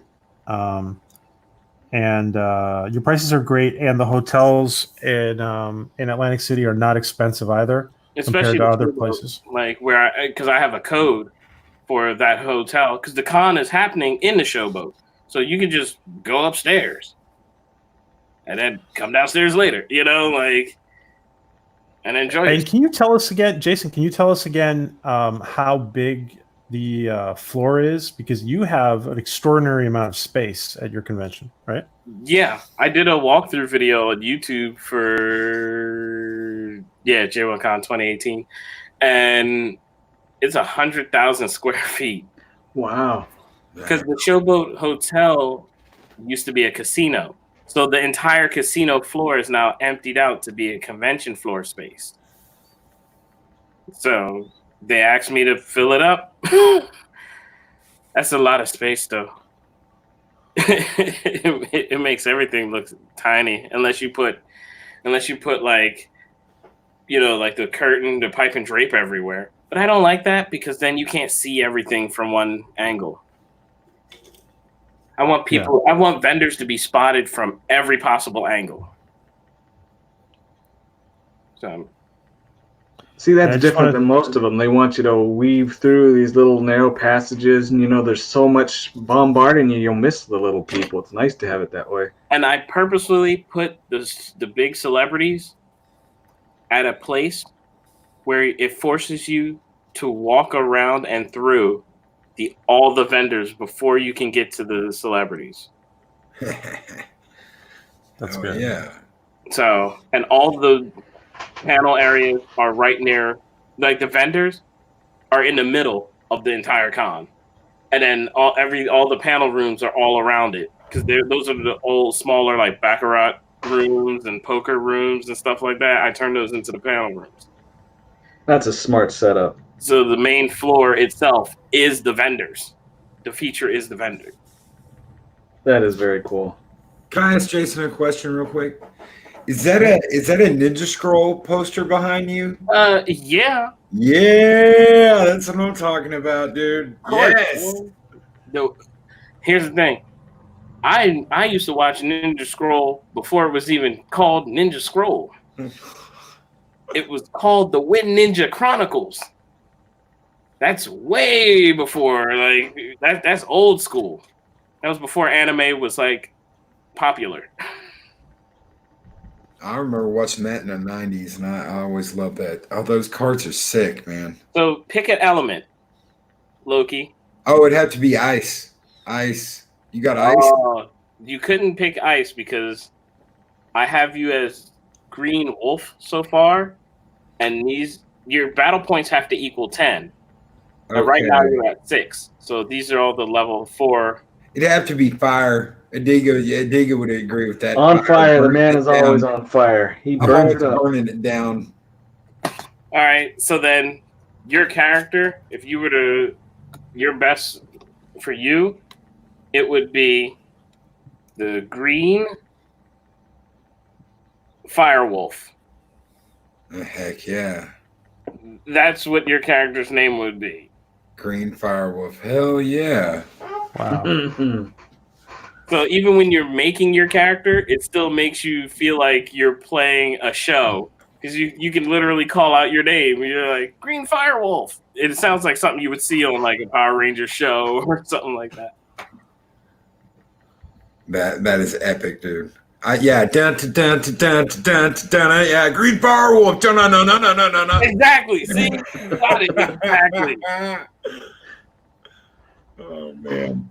And this is people enjoying. Actually, this shot right here was taking place at J1Con 2017, which took place in the ECW arena.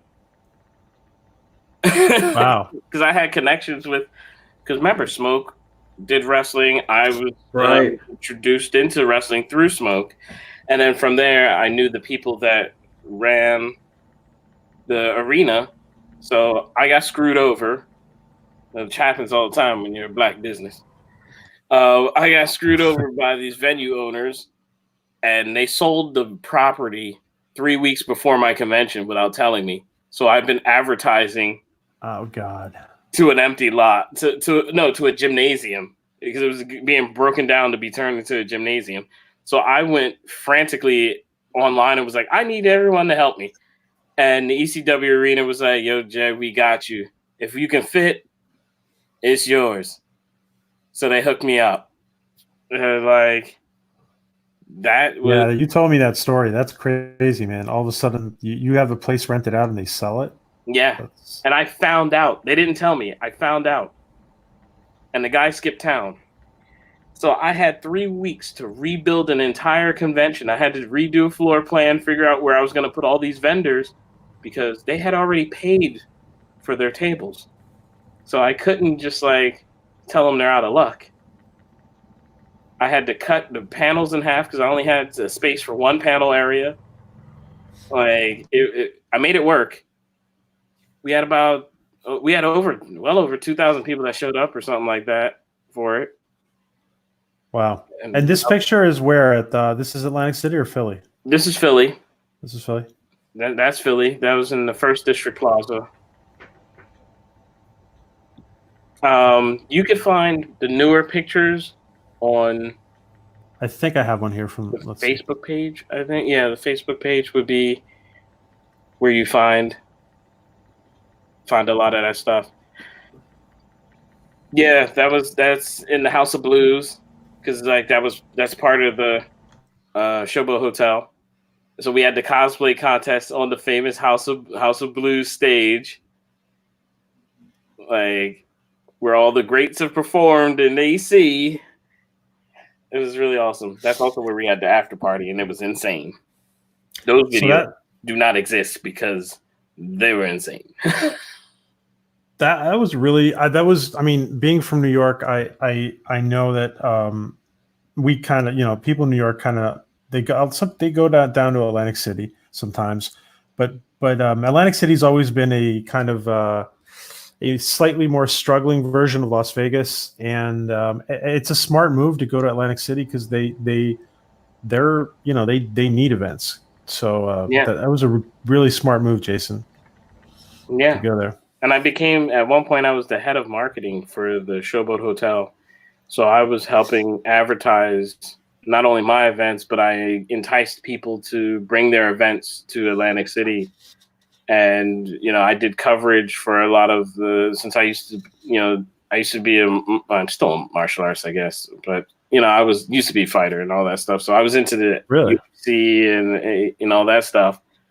So I started making connects with some of the MMA leagues that were coming in and having their thing at the Showboat. Like I got to be like in the ring, like filming all those, those highlight reels and all that stuff. Some of those are mine. I would Nice. film the highlight reel, so I would be in the ring or like super close to the fight, like with my camera dodging and. Did you say you used to fight yourself? Yeah, well, almost every nerd in the 80s and 90s did martial arts at some point, I think, especially if you're into anime. Wow.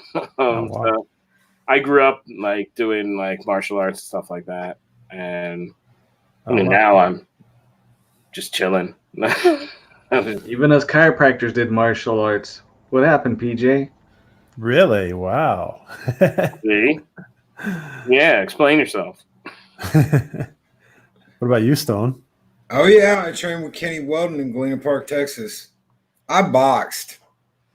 Oh yeah? Wow. See, that's the one thing that would freak me out because I've gone up against all kinds of boxers. I can't keep with their timing. They freak me out. See, look, how many of you guys in the chat did martial arts? Like, just people popping up like, hey, I took martial arts. Like, Man, no.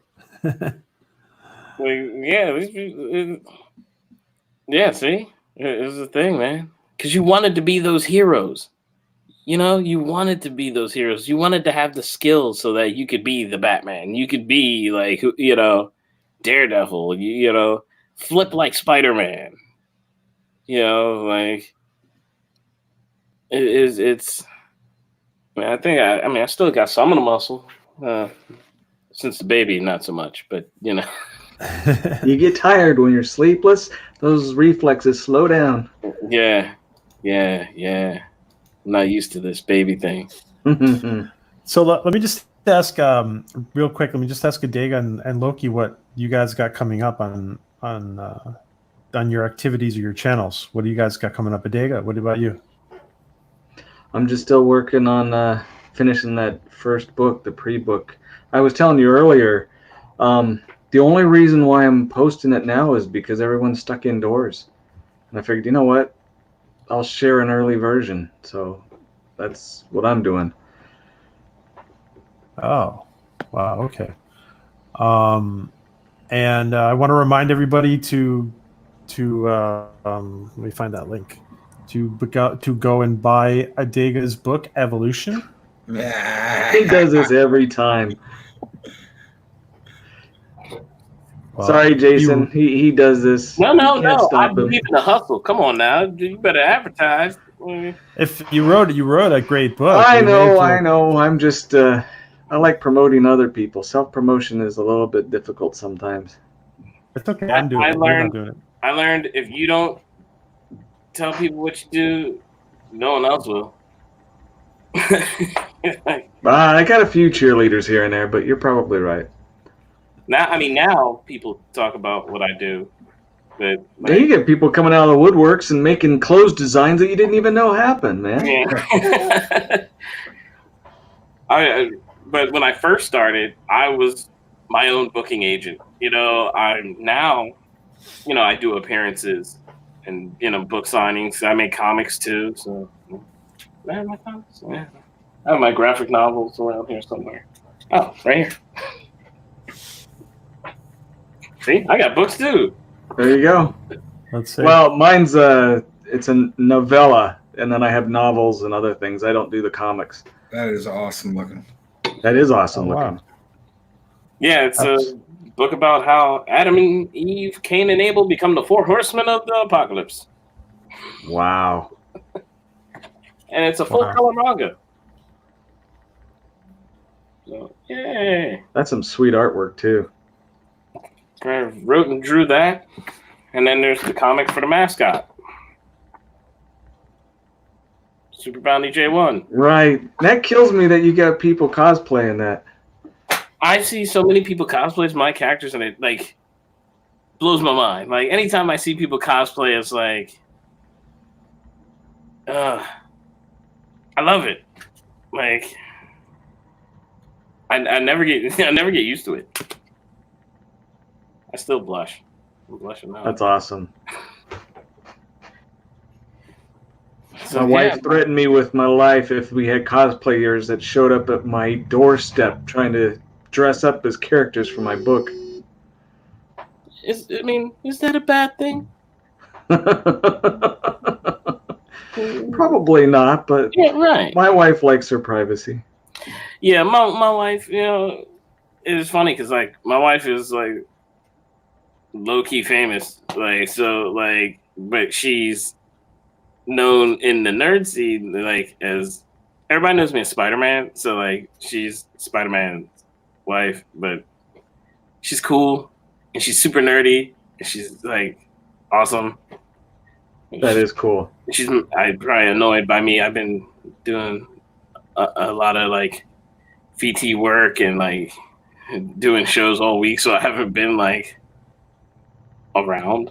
So right. Make sure she doesn't sneak up on me. You have baby responsibilities you're shirking, huh? yeah, kind of. I busted you. Look, the baby's more famous than I am. Like, I post a picture of that baby, man. People lose their minds. Oh, babies do that. It's just part of life, man. They love that baby. Sorry, guys. I get bumped sometimes, and somehow Stone got bumped too. That's cool, man. It's cool, BJ. I took you out. Let me just say real quick, guys, that Loki, and mark my words, guys, in 18 months, Loki will have like 80 or 90,000 subscribers.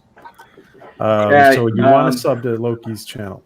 9 o'clock, Jason, in the morning. If you're up, if you got the baby, go to his channel, man, because it's fire. You got to be on that. Yeah, I want everybody to like send me links because weird about I have an issue with copy pasting from this thing here. But if you go on the VT's thing and just send me the URLs through there, that way I could just hit the link, go in, subscribe, hit the bell. So I'm like always there to show. I'm always there to show everybody love and support. Because, that's how it should be. We should all support each other. We should all be, trying to do our best to watch each other's shows. Or if you can't even watch a show, just drop a like. Drop a quick comment. Like, hey, just fill up that comment area with some emojis. Just show any bit of attention is good attention. Because those insights, for those who don't know, that's what they're called. Like the views and the stats, they're known as insights. Like, go up there. Like, we should be like liking and all that stuff. And then with us, certain people, if you like it, don't be afraid to share it. If they do something cool, share it.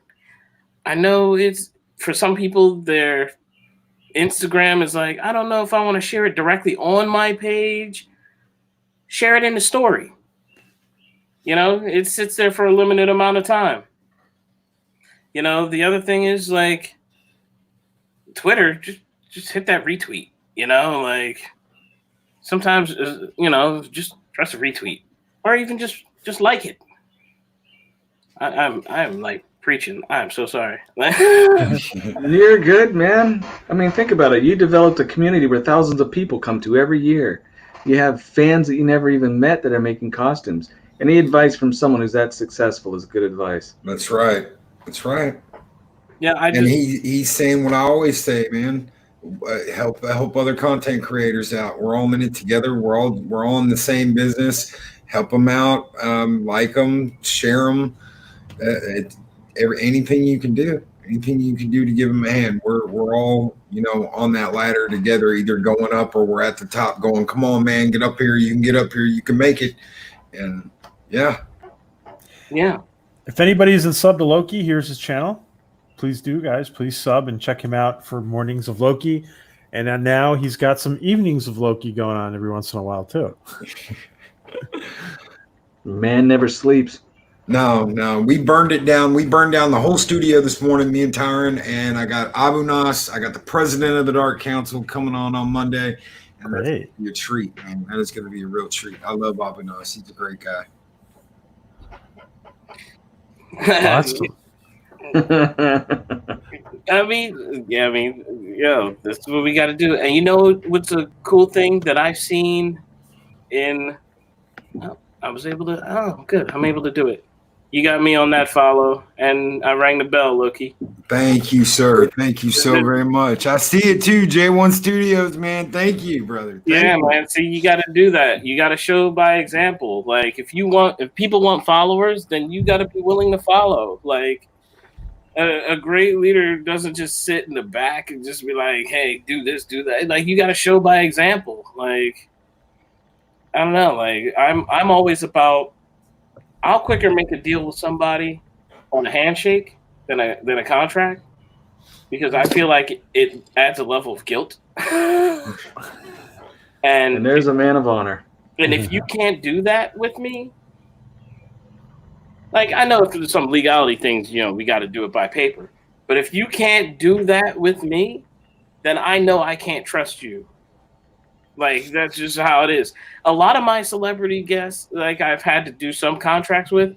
Some celebrity guests, like, I'm friends with, like, the director of Rick and Morty. And, like, I'm friends with, like, all these guys at Warner Brothers. And I'm just like, yo, come out. I got you. And he's like, they're like, yeah, all right, cool. Because they know that I'm not going to, like, leave them stranded somewhere. And, like, if I can put money in people's pockets, I will. Real talk. If I eat, we all eat. That's how I look at the industry. That's how I look at getting subscribers and getting followers. But a lot of people are afraid to look like they're fair. So people will do stuff like delete a whole bunch of people off of their off their follow list just so it looks like they have more followers than right. Than actual they've subscribed to. Yeah. I don't do that. I tend to get less on mine sometimes. It would just worked out that way. And my reasoning behind it is usually if you don't post on social media like that, that means you don't use that social media like that. So what's the point of me following you? If you have 2 posts and you've had that account for a month, you're not really trying to do anything with that. So you're going to delete my Instagram then because I still haven't figured out how to use it. And I just subbed to you. I saw you sub back. No. I still got to learn how to use that thing. Hold on. Did you see that though? The second you subbed to me, I subbed right back. Yeah, you did. And I didn't even tell you I did it. It came up on my phone and I was like, follow. That's how it is. Even PJ, same thing with Twitter and all that stuff. The second you had this on as guest and hit me up, I remember, yeah. Follow, and you will post stuff. I may not be able to watch that episode, but I will like it. You know what I mean? The least I can do is hit a like on that, just to help the numbers. Absolutely, and I noticed that. Yeah, Jason. And let me just give this advice to everybody there's a lot of creators in the chat. Twitter is a tool, and your Twitter feed doesn't have to be pretty all the time. If you're not using it, if it's a tool, and if you're not using it, you're wasting your time. And in my opinion, if you can follow up to 5,000 people, you should be following up to 5,000 people because you're growing. That means you're growing your Twitter. Anyway, sorry. No, you're absolutely right. And I think because I come from, like I said, I'm in my 40s. I come from a different generation of social media, because I know what it's like to live a life without social media. So yep. I look at this differently, and I do look at it as a tool. And I remember there was points where trust me, when I got reviews on projects or books I worked on or shows I worked on, I got he sucks. Single tear, like that old commercial with the Native American dude, it would come down my cheek. But after a while, I was like, you know what? It's one person upset with me, but it's 200 people that are like, we love you. I'm gonna just ignore the one person and keep it pushing and hang with the party that loves me. Jason, go ahead. Before I forget, I wanted to ask you, tell us a little bit more about your other J1 Studios activities, because you're involved with other stuff that I haven't grasped totally myself, what you're involved with. Well, as you see, I write and draw comics. I'm a director of commercials and all that stuff. I do the floor plans for J1 Con. I'm the graphic designer for J1 Studios, J1 Con, and NVT Heroes. And that's all under J1 Studios. And within J1 Studios, I'm also a journalist because I'm also a movie critic, and like I need to get off my butt and finish editing these videos of like movie reviews that I did and interviews I've done for YouTube. So if any YouTubers out there are reviewing stuff, you're a good guest for a panel. Yeah. If you have a show, like show me what you're doing on your channel. I want to see if you're actually making content. If you're just like, oh, I want to do this because everybody else is doing it, I'm not gonna put you on. If you're actually making content, if you're actually doing like, you know what I mean, like consistent stuff, and then if you pitch, everybody has to submit their panel. Like everybody has to submit a panel to me. You submit the panel, and I look over it and I see if this is a good fit. Sometimes it's not, because maybe it's another cosplay one-on-one panel. I have like one or two already on the schedule. Don't need a third. I want to keep things fresh and dynamic as much as possible. Like we have the cosplay dating game. That's a fun thing. We have all different kinds of wacky, like interactive panels that are made by fans, some industry people. I've given people chances that usually other cons don't. So like even when it comes to press, because like a lot of these big cons, they're like, well, we only allow you to be press if you like have like 20,000 followers, this, that, the other thing. But I'm like, I like that kid over there that has like 100 followers, because his content, you could tell he loves doing it and he actually cares about the industry. So, hey kid, you want an opportunity to be official press for this thing? All you got to do to be a press is make sure I get some kind of review or something like that, or some kind of coverage for my convention after it's all said and done. Now, if you don't, then I won't invite you back. I'll remember that and won't let you back in on the next go around. Like, that's just how that goes. And I just want to remind everyone that Jason has extended the invitation to hold our Orville Nation 2020 gathering at J1 Con this year in November. So we'll be putting out more information about that as things progress and as we get closer. But that's awesome invitation, Jason. Thank you. Yeah, I always want to give people the shout outs and like the opportunities. Like I noticed that they don't do, like hear me out. I'm not one of those, woke people. Like I hate that, like pandering. Like be genuine about it. Like don't make a black character just to make a black character to get that black dollar. Like I just don't I don't want that. Don't make a character female just to make her female. Like make a good character. Like we all love Wonder Woman because it was a good character, not because it was a woman. Like honestly, like we all love Bishop because, well, I mean, he had a Jerry curl, so like that was awesome. But I have characters of all different walks of life in my stuff, but my stuff ain't like that woke, be woke, go broke kind of nonsense. I'm just not for it. Right. And people who've read my stuff, they know I have very, very strong women in it. I have very, very strong men in it, but they are written for an individual and what you would expect out of a person. It isn't unrealistic. Well, this woman's super tough because everybody else is a bunch of idiots stepping on themselves, They have to be real.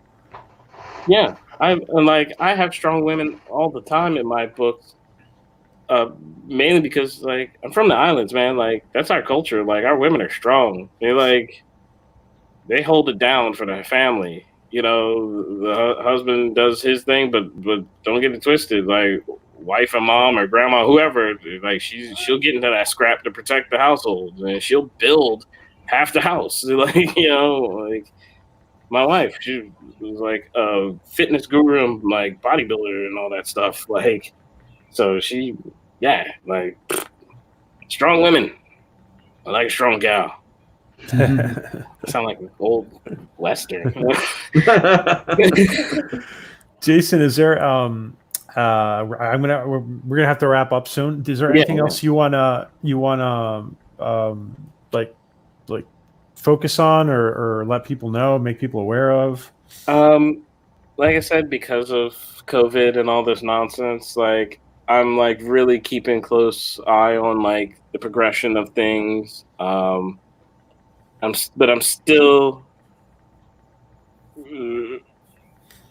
trying to like figure, you know what I mean? Every con owner is in this like terrible haze because we're like, it's like watching a map of like the world get infected, and like you're like, will it reach my town? And then like you don't, and legally you can't like cancel your convention, or you end up paying a lot of money usually based on the contracts with the venues. So you have to wait till a state mandate or something like that forces your hand, and that's called the act of God, you know. So now the thinking, I mean, the general thinking seems to be that there probably will be some kinds of solutions in place by the time that that November rolls around. So I'm talking to Jason about this. Jason has because he's not this big massive corporation, you also have the advantage to you're also more flexible than a big corporation. So you can kind of just wait till the last minute to see whether it's going to go on or not, right? Well, not last minute, but for us, for a smaller, like medium-sized to small conventions, if it's like a privately owned convention like mine, the thing that sucks is like if we get hit with a broken contract, that's coming directly out of our pockets. For the corporate ones, they're like, whatever, just take it from the money bag over here. Like, just they probably have insurance for that, right? So, like, we have flexibility, but we also have a higher risk. Okay, so, I was thinking. My understanding was that because of what's going on, that that these hotels are going to be a lot more flexible because everybody's canceling on them. So we're hoping that they're being flexible. Some, I actually know of a few who did a couple of conventions I know dirty, like just absolutely terrible. I was like, wow. Oh. I didn't notice. You have a mailing list. People could sign up for email. You punch out updates. Damn. I never, because I manage most of that stuff, so I never really. You need to get someone, because like if you venue changes, everyone that signed up, boom, get nailed with an email. We're doing this, boom, get nailed with an email. Need a new vendor? We got an open spot, boom, it goes out. Yeah, I mean, people who follow me like personally on Facebook and stuff like that, like I'm very open about that stuff. Like I post all the time, like on my personal page. I don't think I can have any more followers I can't have any more friends, but I can have followers. Like people can press that follow button on there. Or just like ask directly. I love being transparent about stuff like that. So if people are worried about something, I'll make a post or do a Facebook Live and like sit there with like a bunch of people and talk to them directly. But yeah, I should actually think about I'm not trying to stress you out. I was just wondering for myself so I could follow, you know? Yeah, I mean, if any changes, I always make posts immediately on like all the social media. Like when I announced the cancellation of J1Con Jamaica that was happening in May, it's supposed to happen this May. I went on every aspect of like it was like J1 Studios and J1 Cons, Twitter, Facebook, Instagram, all that stuff with an announcement letter, like sitting there, put it on all the stories. So if you go to the like anything J1, you'd find out the news. Oh yeah, just slide in any of the DMs. Like we leave the comments section or the message area open for J1 Con for people to ask any questions. And Well, I'm old, so I'm just, email. Wow, that's cool new stuff. yeah, Like I said, I don't even know how to use Instagram. I'm there, but and I'm not a boomer. no. There's things about Instagram that I'm not crazy about. I did my first Instagram live yesterday. That was the presentation for VT Heroes. I was nervous. I thought it went well. It went great. I thought I'd mess it up though. Wasn't sure how it works. Sorry, Loki, you were saying something?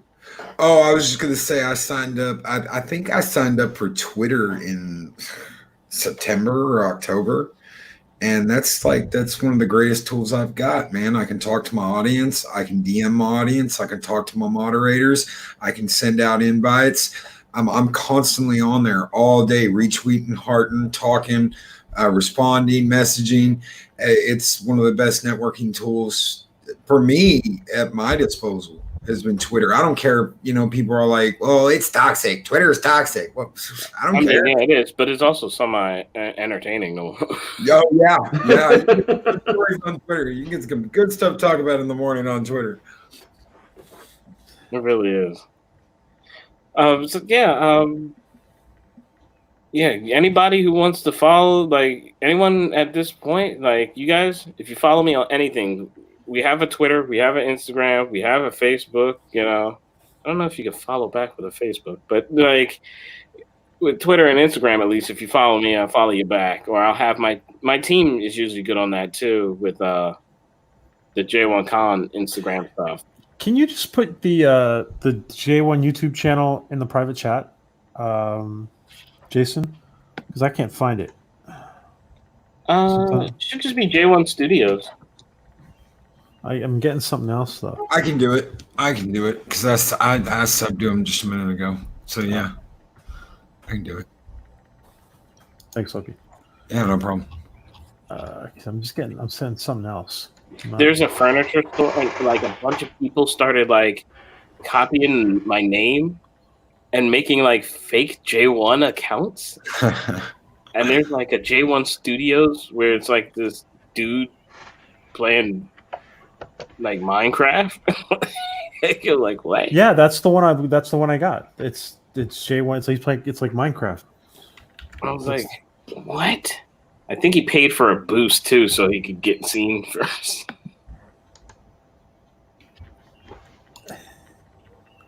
Yeah, yours was listed number 2. It's crazy, right?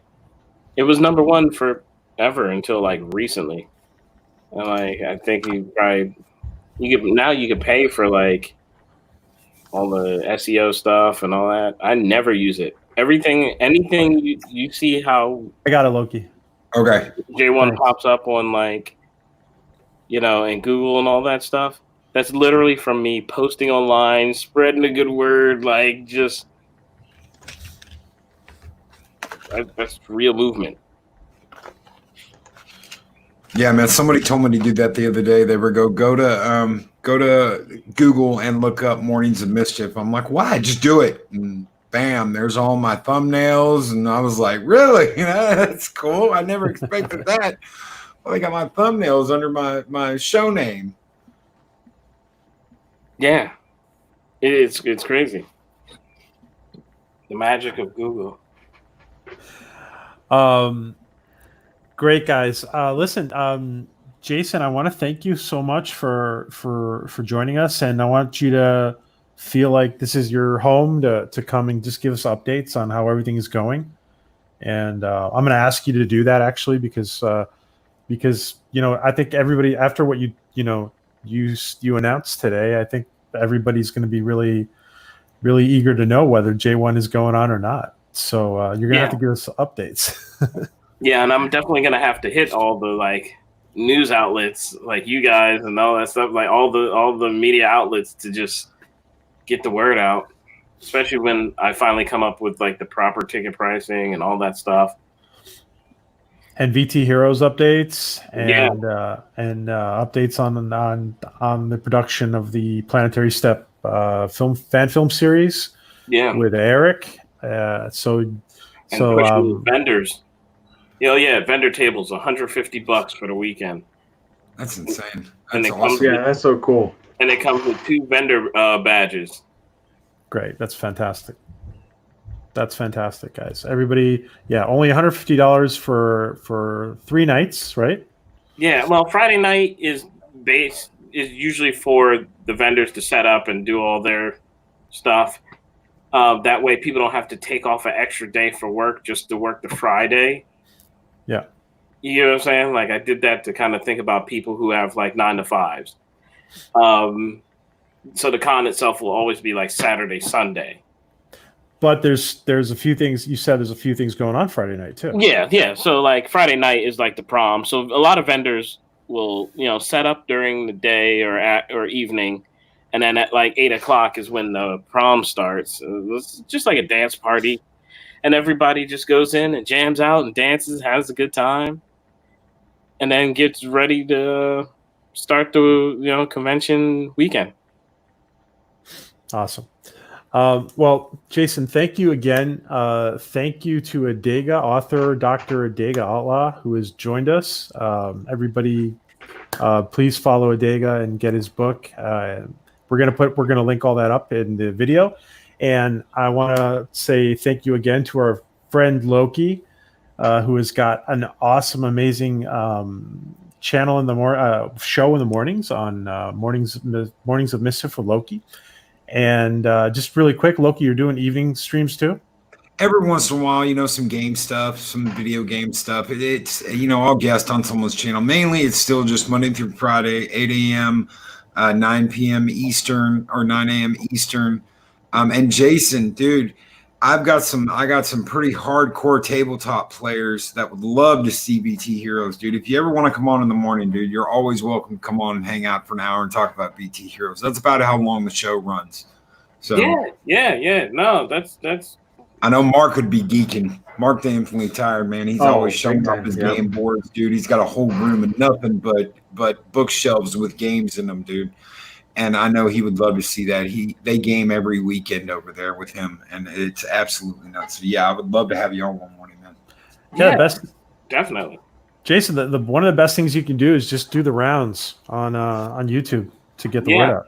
Yeah, I have been. It's been like this nonstop for at least a week, every single day, at least one show a day. I'm loving that. And Loki, when were you having Abu Nas on your show? Monday morning, man. He's going to be on Monday morning, 8 a.m. Central, 9 a.m. Eastern. And, dude, we're going to burn it down. We had a great show this morning and a lot of fire. And you got to try and get him to rap for you. Oh, yeah, dude. I'm going to be like, no, you got to start the show that way, brother. You got to start the show that way. You got to start the show because the very first time I went live, he was going live and he went right before me. And I was like, you guys threw me under the bus. And they were like, why, Loki, why? I was like, because you had Abu on, dude. How am I supposed to follow that? Guy gets up there, let me lay it down for you. This is the way it is. This is the president talking to you live right now. And he just goes into this song, and I'm like, shit, man. Oh, sorry, PJ. I'm like, crap, man, how am I supposed to follow that? How am I supposed to follow that? But Abu's a great guy, dude. And I can't believe he's going to be on my show. It's absolutely great. We've been really, really having some great guests and great lives Monday through Friday. Awesome. So, Jason, thanks again. Any last words? Everybody, like, share, subscribe to everybody else.